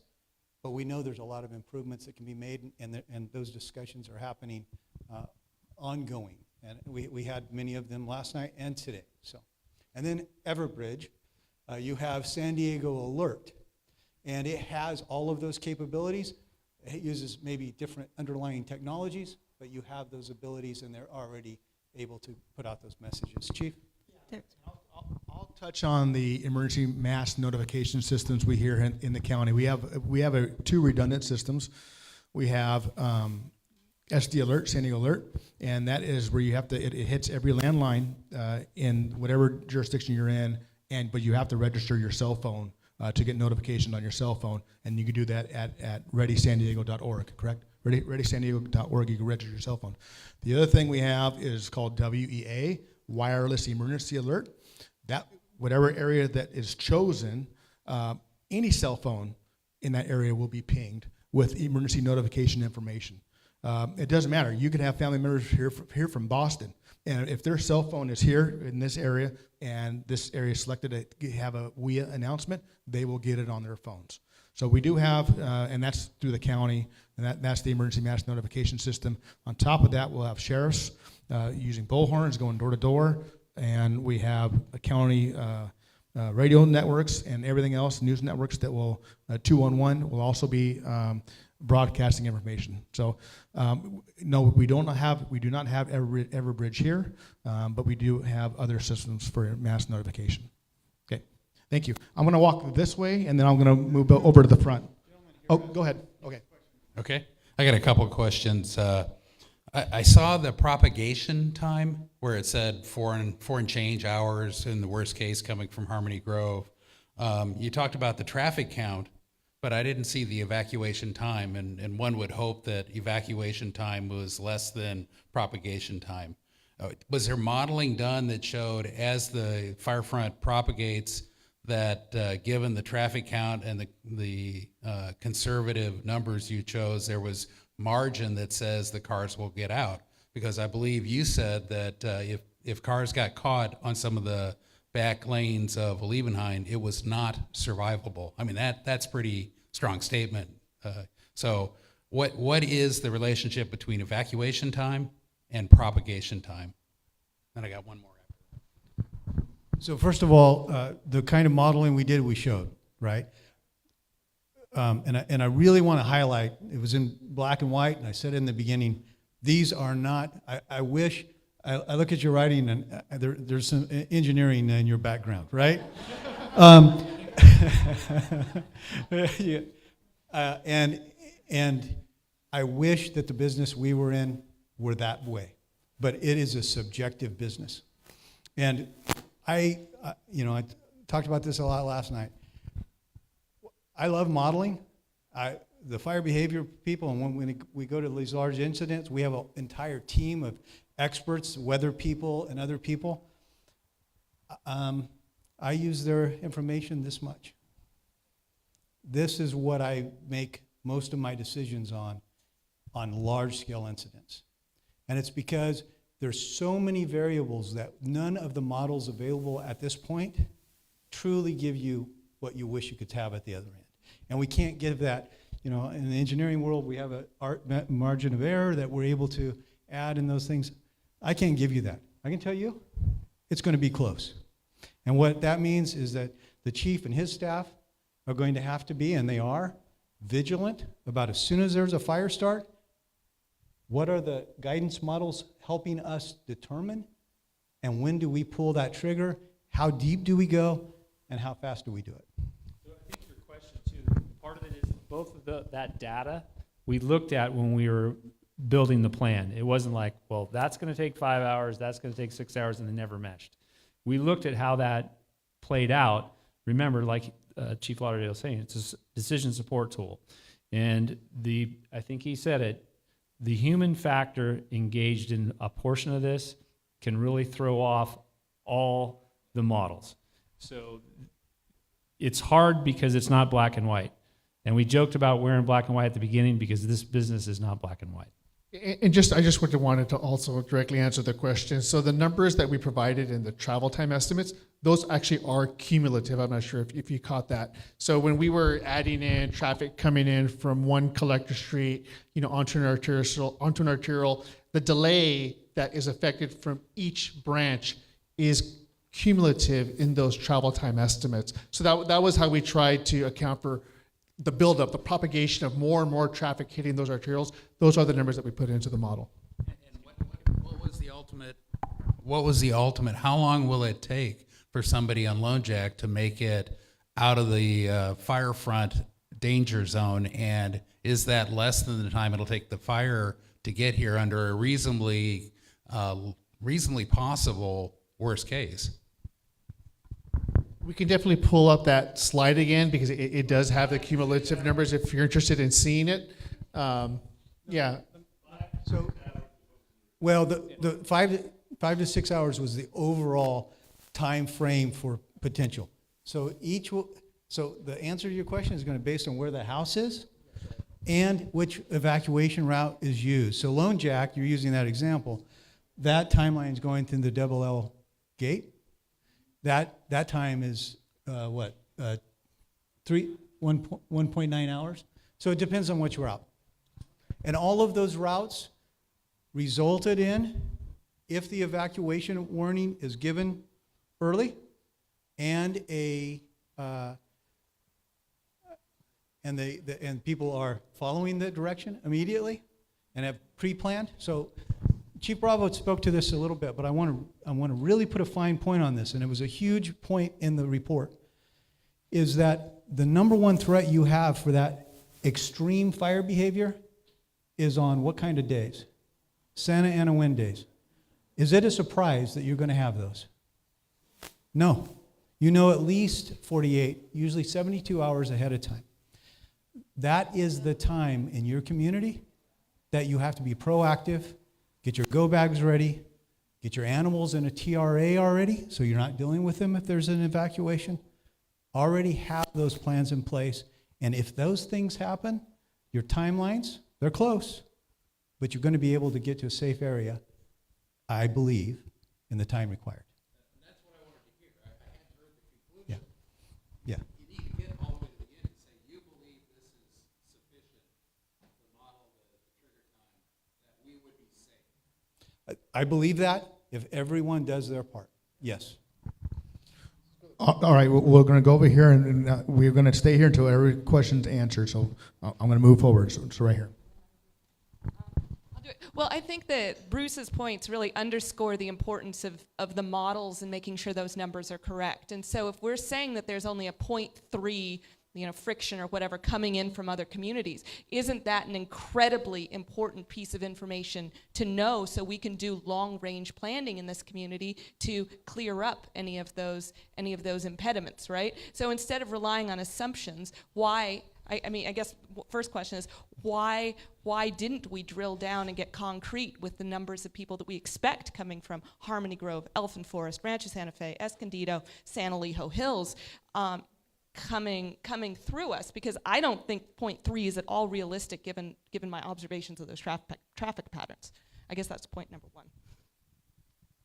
And I have more. Yeah, okay, well, we'll answer them as we go. So I'm not sure if you three, as the consultants, have an answer for that. What I will say as a fire chief is we heard that tonight. We heard that last night, and I understand that. We had to make assumptions for the scope of work that we had done here now. When we refine the study and when we adjust it, we can look at that to see if there's anything that we can do better. We have 3 very qualified folks up there. I am not a licensed traffic engineer. We had a very knowledgeable, well-experienced licensed traffic engineer make that assumption. If we need to change that or add that up or physically count all the cars that we think is going to come through the community, we can do that next iteration. Well, who made that political decision to not get concrete about those numbers? Was that coming from the city council or you? Yeah, no, it was myself and my staff that developed the scope of work for this particular study. Yeah. So I just want to touch upon one thing that you said. You talked about long-range planning, right? So some of the recommendations that we put into this plan was basically to look out and look at things you can improve upon. Is that better? Well, when I put it down here, no one hears me. But okay, so one of the things about that is it actually has got the big portion about that is community engagement and understanding what the current threat is for your long-range plan, right? And I think you keyed on it. This isn't the beginning, and it's not the end. This is a flexible plan that was designed for them as a decision support tool, but also part of that was to engage the community on where they're headed. And one of the recommendations we talked about was evaluating those traffic calming measures and what that real true impact is maybe on things that people didn't foresee. And I think when it comes to long-range planning, a lot of things have to go into that. It's actually a section I teach for incident management. When we teach people on incident management, sometimes you have to pull out the data that goes way back and go, what actually happened here 100 years ago, and what are those impacts today? And so I'm not debating with you that there's more stuff that needs to be done, but it's engaging this community about, hey, let's look back at 1964 and what did this community look like and how did we evolve to this point? And it generates your interest, and I think that is the huge lesson here, is that we're engaging everyone to be a part of the solution moving forward. And that's talking about fuel types, it's talking about construction types, all those types of things. And I'm a very strong proponent of long-range planning, and one of the things I bring out, and when I'm teaching that section, I talk to the students about what is it, do you know what happened here in 1862? The whole state of California, the whole valley was 30 foot deep in water. That can happen again. This hasn't happened in a long time, but that changed the course of rivers, that changed the course of lots of things. There's floodplains, there's maps, there's all those types of things. Now, the study that you're asking about is very, very, very in-depth. And would it take a team of 3 people and the fire staff a month or 2 to do? No, that's several years. So that's a little soapbox, but I think that's your questions and your engagement is what really this is intended for. I do want to provide a little bit of traffic response when there is a traffic question. So my thought process here is that this is an evolving study that your community is going through. We had one very specific scope to look at a worst case scenario. Part of what's going to happen when we're done with these series of 3 community meetings that Chief Steins helped to organize is we're going to then give feedback back to Chief Stein and say, well, what other scenarios should you analyze? And when we analyze those additional scenarios, what changes and assumptions should we make? And that's why we're here tonight. So I hear the concern. You know, we had a specific scope and had to make assumptions. We didn't have that opportunity to do the additional traffic data collection, or more importantly, the same topography analysis that we did for your community to the other communities outside of Olivenhain. That just wasn't within the scope.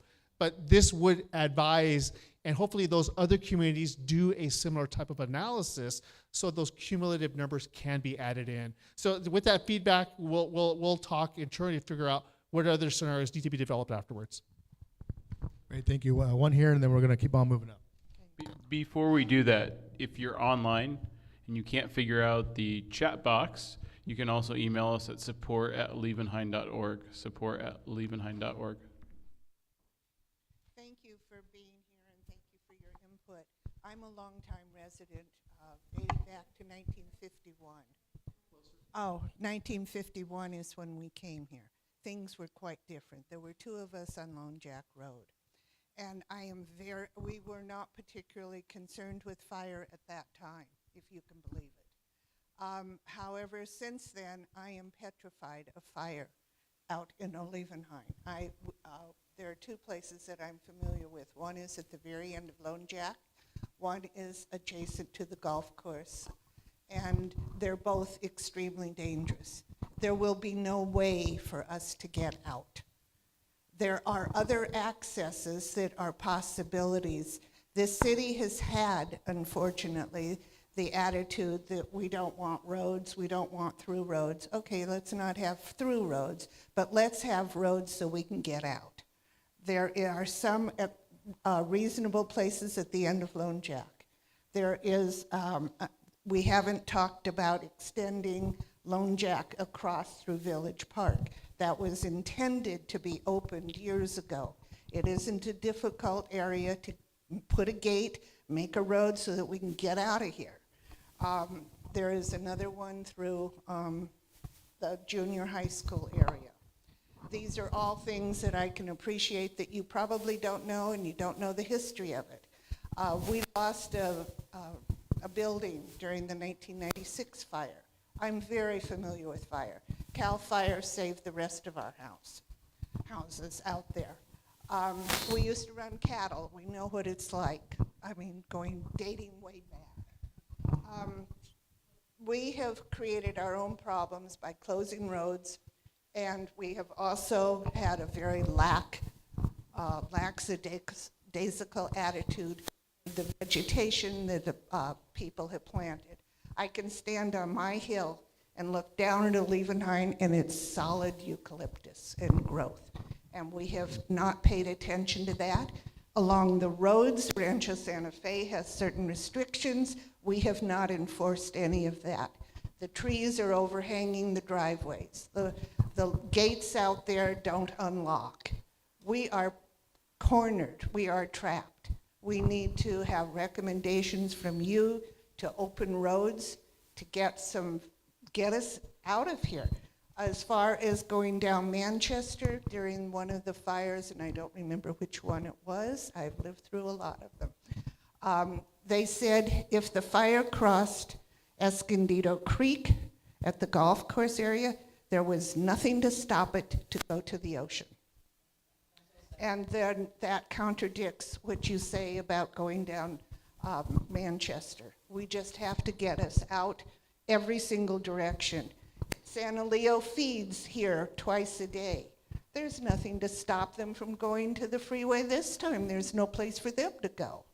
So let's really open things up so that we can get out. Thank you. Great. Thank you very much for your comments. Okay. Well,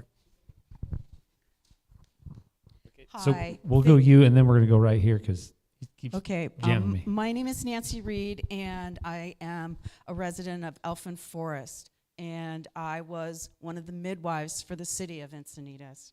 And I've been around a long time because I got old somehow.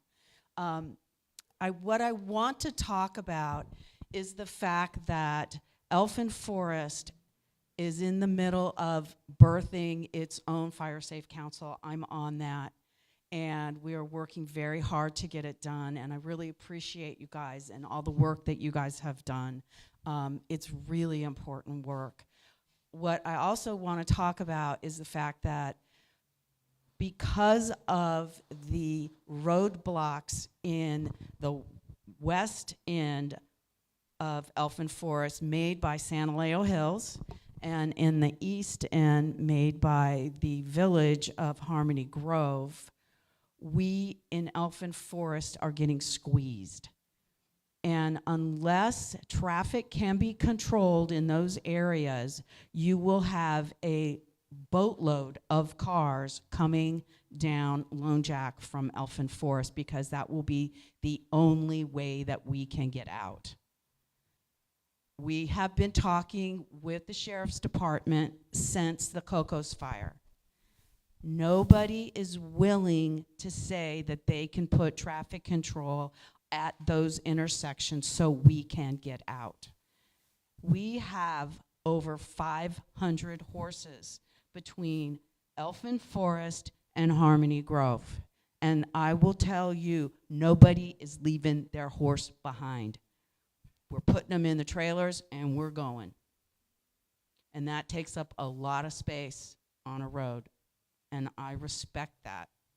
So I want you guys to know that we in Elfin Forest, in our baby Fire Safe Council, are working very hard to get things such as members certified to do traffic control, the senior volunteers from the Sheriff's Department to do traffic control, to consider doing contraflow on Santa Leo Hills Road so we can get out, so that we don't have to impact Lone Jack. You guys have done a fabulous job. Us horse people we're a little crazy, and I want to thank you. Thank you for your comments. Yeah, I guess you promised him, and then I'm going to hand this mic to this young lady. Thank you. I just wanted to address and ask, what is the plan or recommendation to the cities with regard to testing some of these systems? Specifically, I want to ask about the phones. And that's because I don't remember, the Harmony Grove, Elfin Forest, whatever that thing was here, where literally Rancho Santa Fe, they had blocked off all the stop signs. People were getting out fast. And I asked one of my neighbors, I said, how'd you know? They said, they called us. I looked around and how'd you know? They said, we called us. We didn't get a call. We've had the same phone, the same landline since 1989. How is it that we didn't get called? And the other thing I just want to say to the woman back there, I'll be happy to talk to you afterwards about going through Village Park. I think you're talking about trying to connect up 11th Street to Mountain View. I'll talk to you why that, Mountain Vista, why that won't work. Well, and as the local professional here, I'll attempt to answer that. But first, I'd like to say thank you very much for organizing a Fire Safe Council in your community. And now you know Sarah, and you guys can maybe match up and help each other out and work together. It's not easy starting a brand new organization from scratch. It's not easy. So congratulations, and she's went through it. Other people have, and like I said before, many hands make light work. So maybe you guys can get together and talk. In terms of the mass notification systems, those systems are run by the county. It's a regional, multi-jurisdictional, county-wide system. They do test them. We just had a test. I want to say right around, don't hold me to the date, but I think it's right around when the time was changed.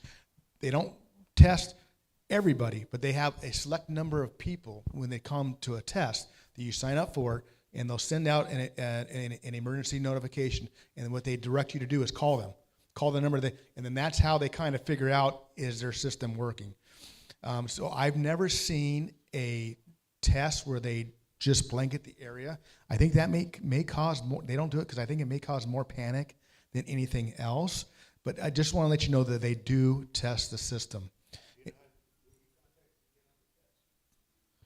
Well, I will tell the county department that runs that is the San Diego County Office of Emergency Services, OES, Office of Emergency Services. If you're interested, I'm not sure how they predetermine, but they do run tests. If you want to, get on that test, call them and ask for information. And did you write down SD alert? SD for San Diego alert. Did you write that down? Just to. Yeah, SD Alert is the reverse 911 system that the county has here. And then the county website for all things disaster and a lot of things is sandiegoready.gov. Right. sandiegoready.gov. The Fire Safe Council, if you got those brown bags outside, it has wonderful information, a great new flyer that was just developed by the Fire Safe Council and printed by VG Graphics right here. And there's a lot of information. I think Ready San Diego is in there. So make sure you grab one of those brown bags. Okay, we're gonna continue. I'm sorry, Sarah. I'll be right. I promise. Thank you. I just wondered if the big Goodson project that's going in with 250 units and 500 plus cars, was that taken into consideration during the traffic studies? Because I know they have emergency exits that will go right onto, what is this road? Rancho Santa Fe Road. So no, the short answer is no. But what we did is we did a regional plan for what we have here now. If we have new developments, new technologies, anything new, then the plan will at that time be reevaluated. But no, the Goodson project was not part of the scope of this project, because at the time didn't know if it was going to be built or not. So it was done with what we know we have right now and what our current situation and problem is. With that being said, I know it's a very, very unpopular project here. I understand it. I get it. Yeah, I understand that. But I do want to correct some, because it came up last night too, and I didn't correct it last night.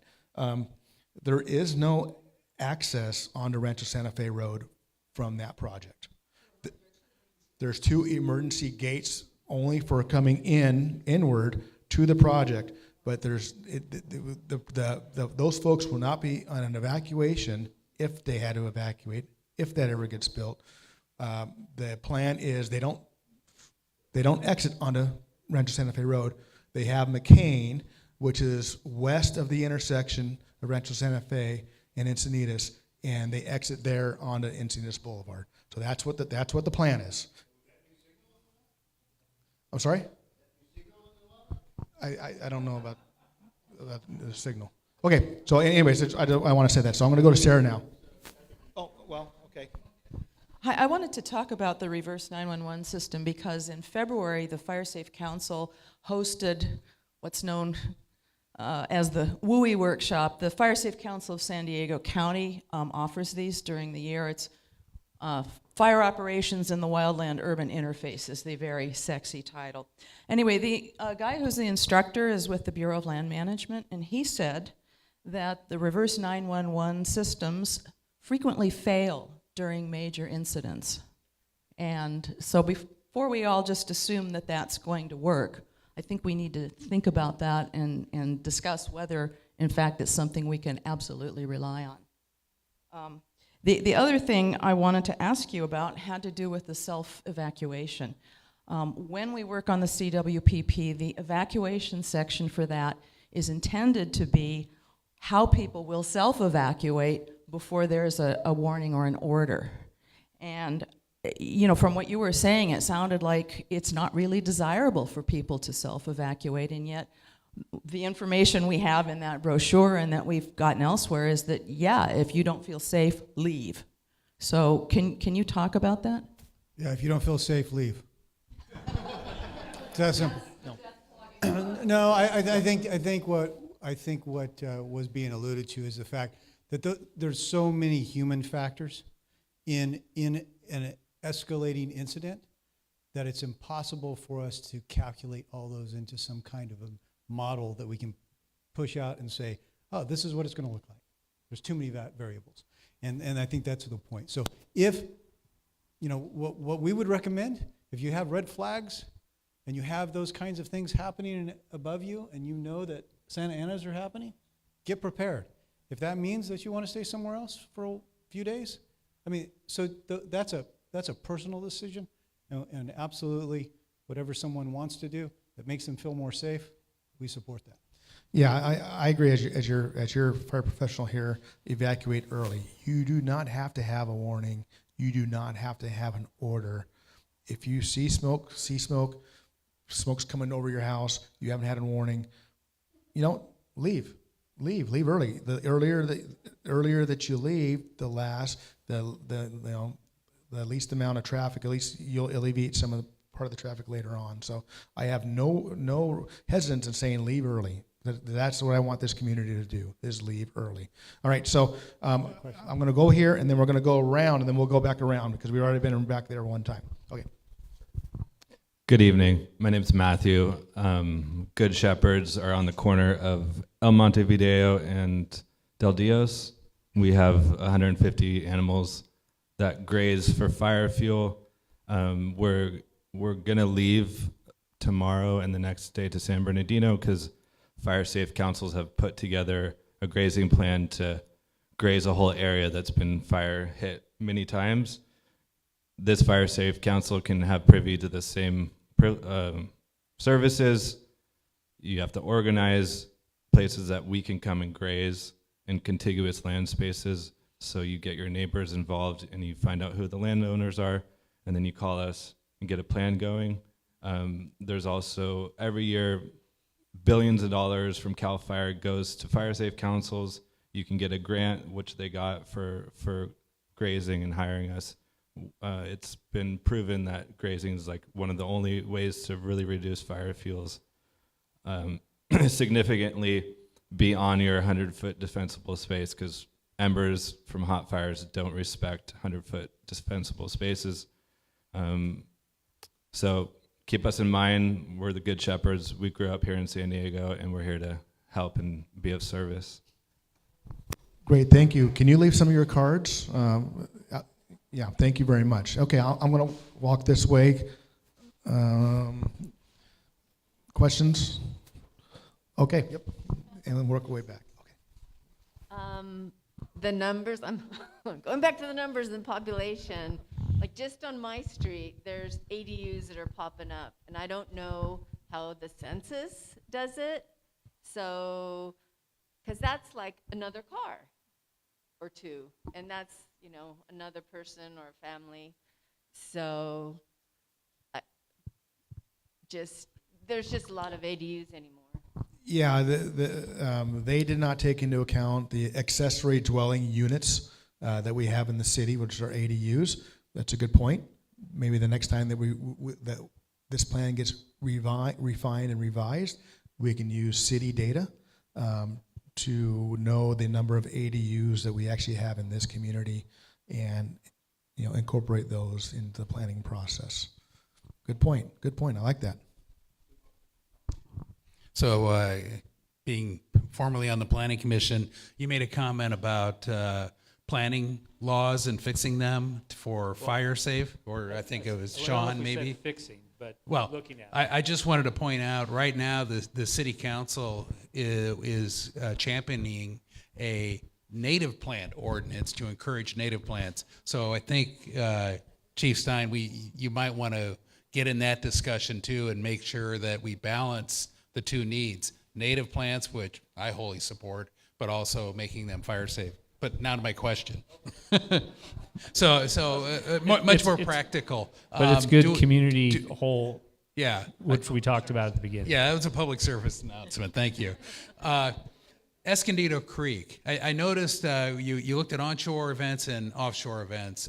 The map you showed were exclusively offshore events. I appreciate the modeling of onshore events, but I think the mass evacuation event for this evacuation plan is almost exclusively an offshore event, right? Am I wrong that Harmony, Cocoa, Witch, all going that way? When was the last time Escondido Creek, particularly out by the bridges, burned? Do you have any data on that? And with the exception of 07, I agree that further up 07, but I'm thinking if you took from the bridges below Ginger's property all the way through Rancho Santa Fe, because really that's the maximum likelihood threat mass evacuation event we're worried about here. That's the one that might trap people on Rancho Santa Fe Road. If you can address that one scenario, that we can get out before that happens, you will answer a lot of concerns in this room.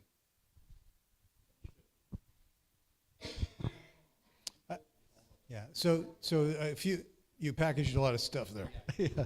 So I'll unpack a couple things. One, we looked at all the fire history that was captured by CAL FIRE in their fire history maps, and there is no recorded fires in that drainage that were significant that we found. Now, I don't know that they had captured it back to the 40s. Yeah, some of the issues is some of the data that happened like in that 1940 span, maybe they didn't get all that data into the database. I'm sorry, it's not going to be relevant anyway because we've had a complete change in the vegetation in that area. I'm talking about the creek drainage with Val Sereno Reservoir and all those kinds of things. Are you talking about that far down? Understood, but the fuel type. fuel modeling? Okay.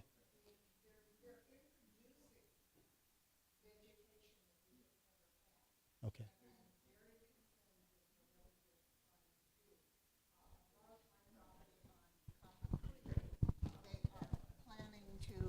Introduce, take out the ukes, but put in native, but there has never been native. It has only been coastal sage scrub. So I would like to give input to you guys because this is very important. Things have changed. We are changing. The government is changing the area, introducing plants that we don't have. Yeah. No, there's definitely, the pictures I think bear it out. You know, this was a agrarian landscape that now is not that. It's a suburban landscape.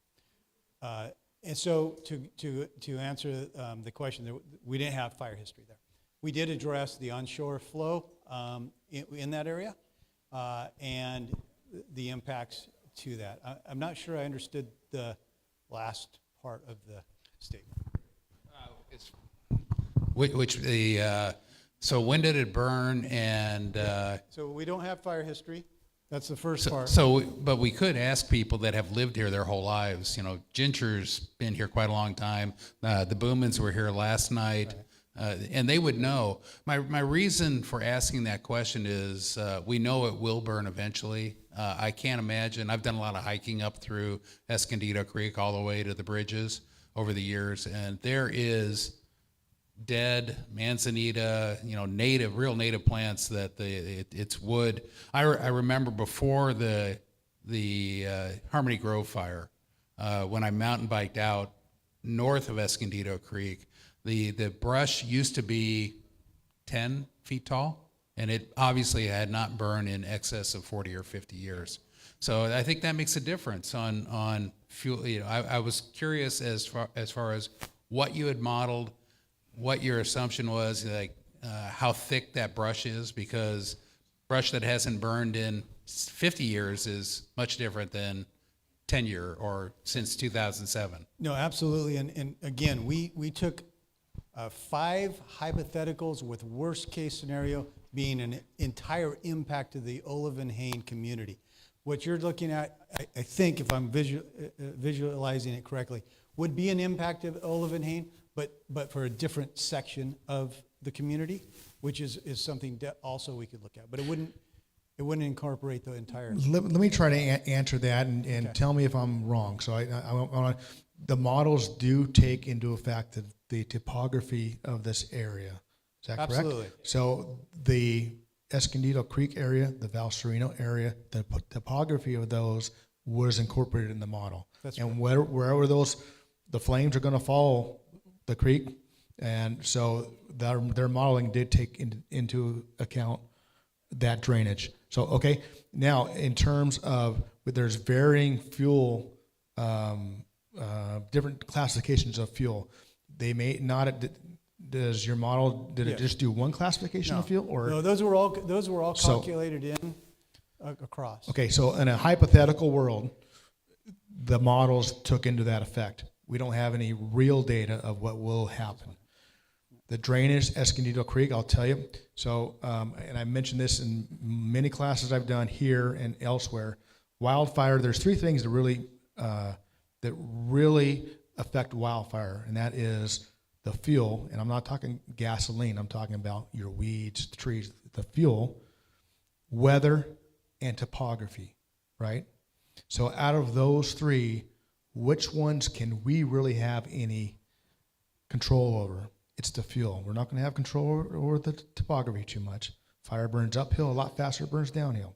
And we're not going to have control over the weather. So as your fire department, we really want to control the fuel. I'm not going to lie to you. In this area, Escondido Creek, Val Sereno, the fuel that's in there, the dead fuel, the non-native fuel, things that have been there for a long time, it's complicated. It's not easy. There's multiple, and I have my fire marshal here that works on this on a daily basis. I'll hand the microphone over here, but there is federal, state, and county parks and county that all have jurisdiction in there. And there's various laws that he knows, I don't, but he's my expert, and I realize he's my subject matter expert, and I realize I depend upon him. You can't go into that creek and remove the fuel out of there. That's against federal law. So we do the best we can. The gentleman that has goats on private property, do it yourself. Have him do it. What I want to do is I want to reduce the fuel in this area. If we're able to reduce the fuel, that reduces the threat. So I hope that answers your question on that, Bruce. Okay, well, okay, we tried our best. All right, we're going to move on here. This gentleman's been waiting for a long time.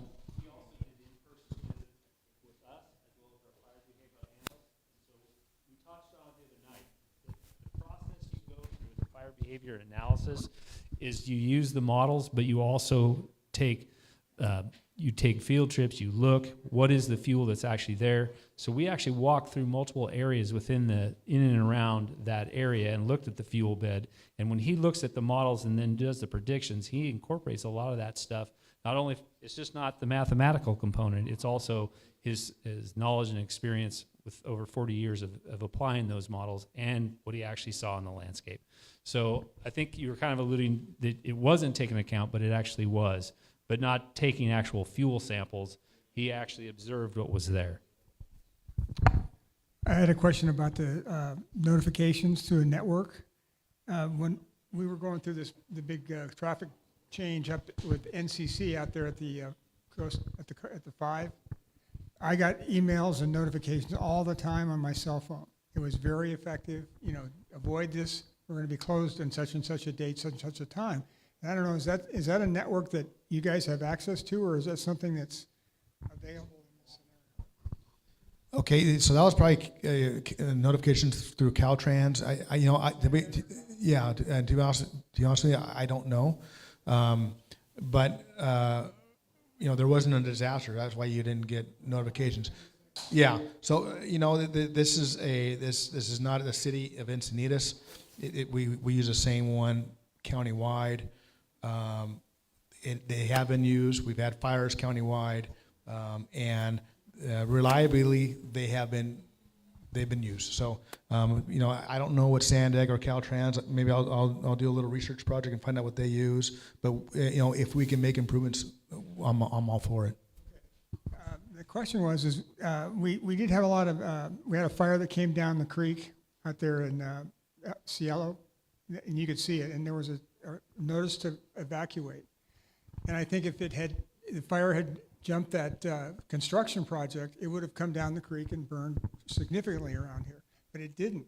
So these things will change, and I think that's the county of San Diego, isn't it? Out there, yeah. So all these things have to blend together. Is what I'm getting at. No, and I appreciate that. That's a great comment. And I said this last night, and I'll say it again. We don't work in vacuums, and we don't work in silos. Even in Encinitas, we cannot cover and handle all of our fires. We have a great automatic and mutual aid system, and it doesn't matter what patch is on my shoulder or the patch that's on the door. In this community, you may see an engine from Rancho Santa Fe, from Carlsbad. It can be from wherever. And we do that on a day-to-day basis. Just what we do the closest unit concept. Doesn't matter what jurisdiction you're from. We know through geolocation where all our apparatus is, and we will send the closest, regardless of jurisdiction, to your emergency. So we work collaboratively, not only just fire-specific, but with our law enforcement partners and all our allied agencies like Red Cross, SDG&E, all that type of stuff. Okay, thank you. So the county supervisor has weighed in a little bit on some of the integration of the evacuation of Rancho Santa Fe with Encinitas. And I know that she met today with the Rancho Santa Fe Association. I think that there's a lot of interest between both communities of sort of solving this, where are the people going from the Covenant and the bridges and some of these other areas.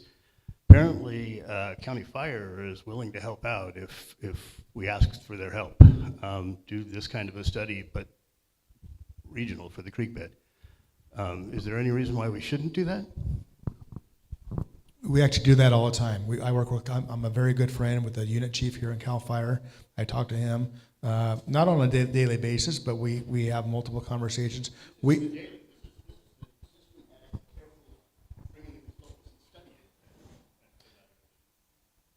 So if you're asking if we use CAL FIRE to help us with our problem here in Olivenhain and in Encinitas, yes. You know, I don't know. This is the first time I heard about the supervisor meeting with them. I don't know that the supervisor's been involved. Nobody's told me that. So I can't speak to that. But the question to me was, does CAL FIRE assist us? And yes, CAL FIRE does assist us.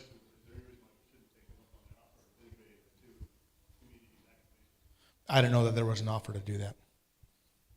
Okay, thank you.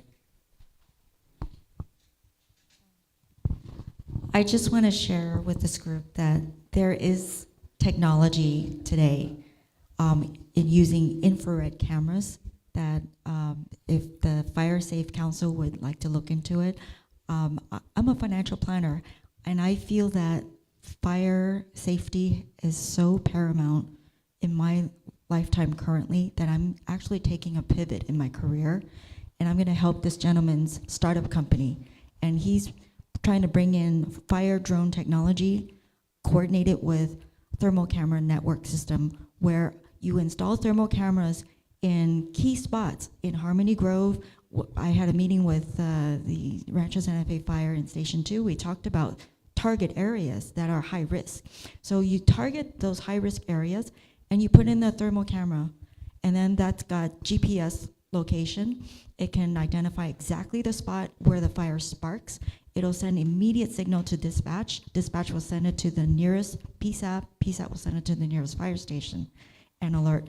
And then this company is called Advanced AI Solutions. I'm just going to give them a plug because basically the thermal camera can have the capability of alerting the fire drone and launch the fire drone autonomously and send the fire drone straight to where the spark is while the fire station is preparing to head out to that spot. And so we have the capability of doing early mitigation, early detection, and we have it now. So if the Fire Safe Council can write grants to put this technology in place and install it in key spots in our area, we can alleviate a lot of our anxiety about brush and brush removal. Okay, thank you very much. Appreciate that. All right, so we're at, I'll come back over. So we're overtime right now. It's 8:15. Just want to let you know that we're going to stay to answer some questions. We have one more over here, and then I want to be respectful of everybody's time here. You, Chief Stein, were mentioning the importance of fuel reduction and abatement, and there is a proposed native plant policy that is being proposed at the city level, where they are going to be requiring in certain places the planting of native plants. For context, next to us is an area where this was actually done and it's irrigated. We now have trouble getting homeowners insurance because they map it as a high fire risk area, even though this was part of their landscaping plan and everything. To what extent is the fire department, because looking through the city staff's plans on these, there was no real mention of fire, it was only in passing. To what extent is the fire department getting involved, and to what extent is that going to apply in a high fire severity zone? So I'm going to ask my fire marshal to answer that. So the majority of Olivenhain is in what's called, it's a CAL FIRE map, the very high fire severity zone. So there are increased building standards and landscaping standards specific to this area. So if you can talk about the county pre-approved plants and what is allowed here in this area, that'd be great. Thank you. Yes, so we have, Encinitas has a plant list you're aware of. Right, so that they should be compliant. We should be complying with the plant list, which is the Encinitas. We use the Encinitas plant list, and we use in conjunction with the San Diego County plant list. So there's permittable plants and there's non-desirables. So we will be using those to model the new plantings that they're putting in. So if the native is is not approved, then we would not recommend that it be planted.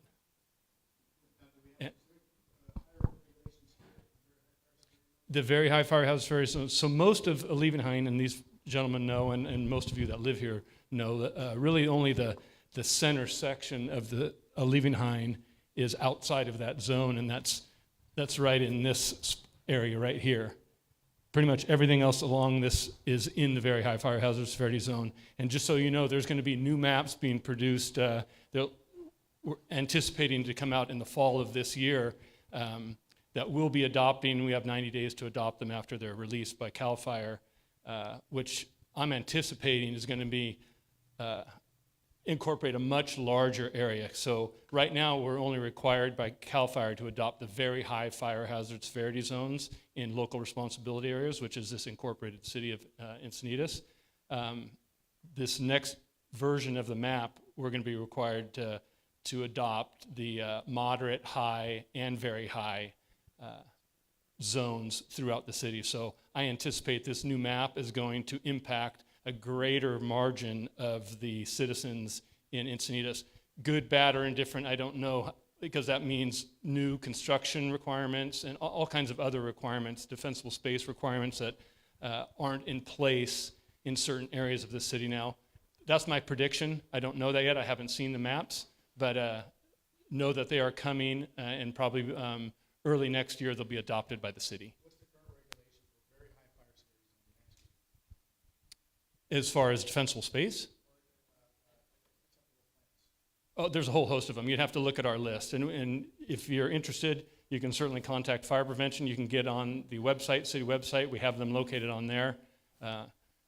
Yes?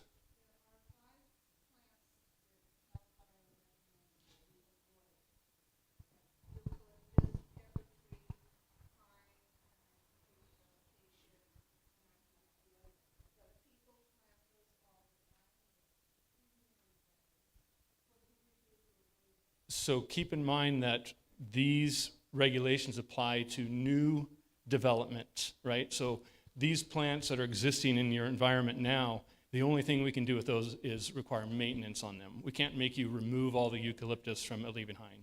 So, right, so, and that goes with those too. So pepper trees are on the undesirable plant list for Encinitas. So if we know about them in new development, we don't permit them. But like I said, correct. Yeah, absolutely.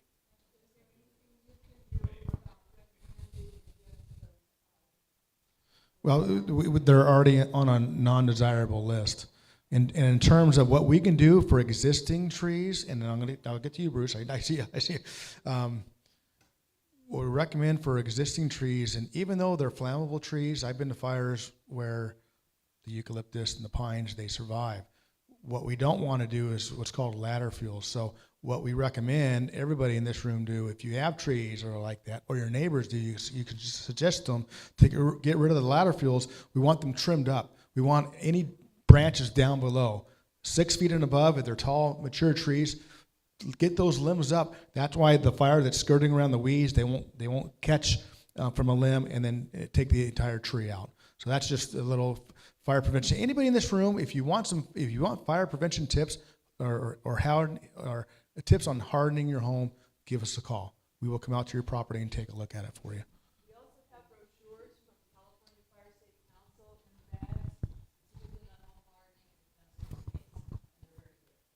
and So just to address the comment about the fire marshal's comments about vegetation, what's allowed, what's not. It's really not that strongly enforced, and it's primarily on subdivisions and commercial developments where there is an acceptable, there's invasive plants that are prohibited on the initial landscape plan only, and that's projects that go through what's called the discretionary, and I'm speaking as a 7-year planning commissioner, so I've done a lot of these. It's just on those projects where it's a bunch of houses in a subdivision or it's a commercial. That gets the initial project landscape plan approved and does not have invasive in it. And in most cases, it encourages or has a requirement for 50% Southern California native. That's today. This new ordinance may change that on public spaces and on projects and subdivisions. Single-family homes, like, you know, if we build a brand new single-family home, that doesn't go through a discretionary permit with the city, and so the landscape planner can pretty much put in anything they want.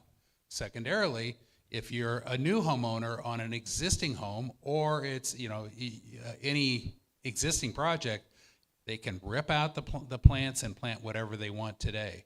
So what we're going through with this native plant ordinance and with this, I'll call it fire safe plant, you know, if I can add the term ordinance in air quotes, or policy, is to come up with a method and a encouragement, a carrot, if you will, to encourage people to use native plants, especially fire-safe native plants, but not exclusively. No, none of the discussions in this ordinance has said we're going to come in and tell you what to put on your house exactly. Does that agree with what your experience is? Because I think you had the impression that we have this grand list that everything is enforced to.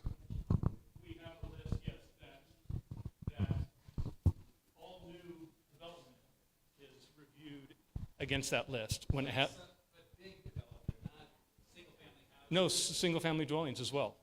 I've never seen that. Yeah. Oh, absolutely. Yes. Yeah. Right. That. Yeah. Yeah. Just a. Right, so when we go do our final inspection, we verify it, but yes, we can't control, and that's where maybe, you know, fire safe councils can come in and kind of help us with educating folks about, don't tear out the plants that we just approved for you and add pepper trees and eucalyptus and that type of thing. So, and it does happen. It can happen, it does happen. When we move forward with this neighborhood ambassador initiative, one of the things in the training that I took, they said, is that people who are part of that can get trained to do inspections, informational only. But that's a role that I'm hoping that we're going to be able to cultivate if we get enough volunteers. All right, so we are at 8:24, and I know we were going to 8. I told you we're going to stay here until we have the questions answered. We got a lot of good input tonight, so I want to thank you. And we got some things that we can work on for the next iteration. We got some corrections that we can use in terms of outside people coming in. We could change the scope, expand the scope, and all that. So I appreciate everybody's participation. I appreciate you guys for showing up and taking 2.5 hours of your time to listen to us, to better your community. We want your help, and I think for the people that are here, we're going to get your help. So thank you very much. In the virtual world, I want to thank everybody that's attending and watching us as well. I don't think we had any questions from them. So if that's it, I want to say thank you very much for your attendance. This is number 2. We're going to be doing one more of these on a Saturday, 10 a.m. to noon time on Saturday, July 9th. I want to thank the Olivenhain Town Council for putting this on and organizing it. I want to thank Jeff here for doing all the fantastic IT stuff. That the only thing I can identify on there is a computer monitor. That's it. And thanks Sarah and Olivenhain Fire Safe Council. They can use your help. One more thing, I guess from Hans, and we'll go. I just wanted to add, these meetings have been all about evacuation planning. So on July 30th and August 13th, there's going to be public education at this site. Fire department's coming out. We'll be talking about defensible space, home hardening, and all those other methods to assist in resisting fire. Thank you. And then once again, I want to thank our consultants here for the excellent work that they've done. This is we're at one point. We're going to move forward from here. But it's good that we have a plan, and we're going to exercise a plan, and we're going to improve upon the plan. So thank you guys very much. Thank you.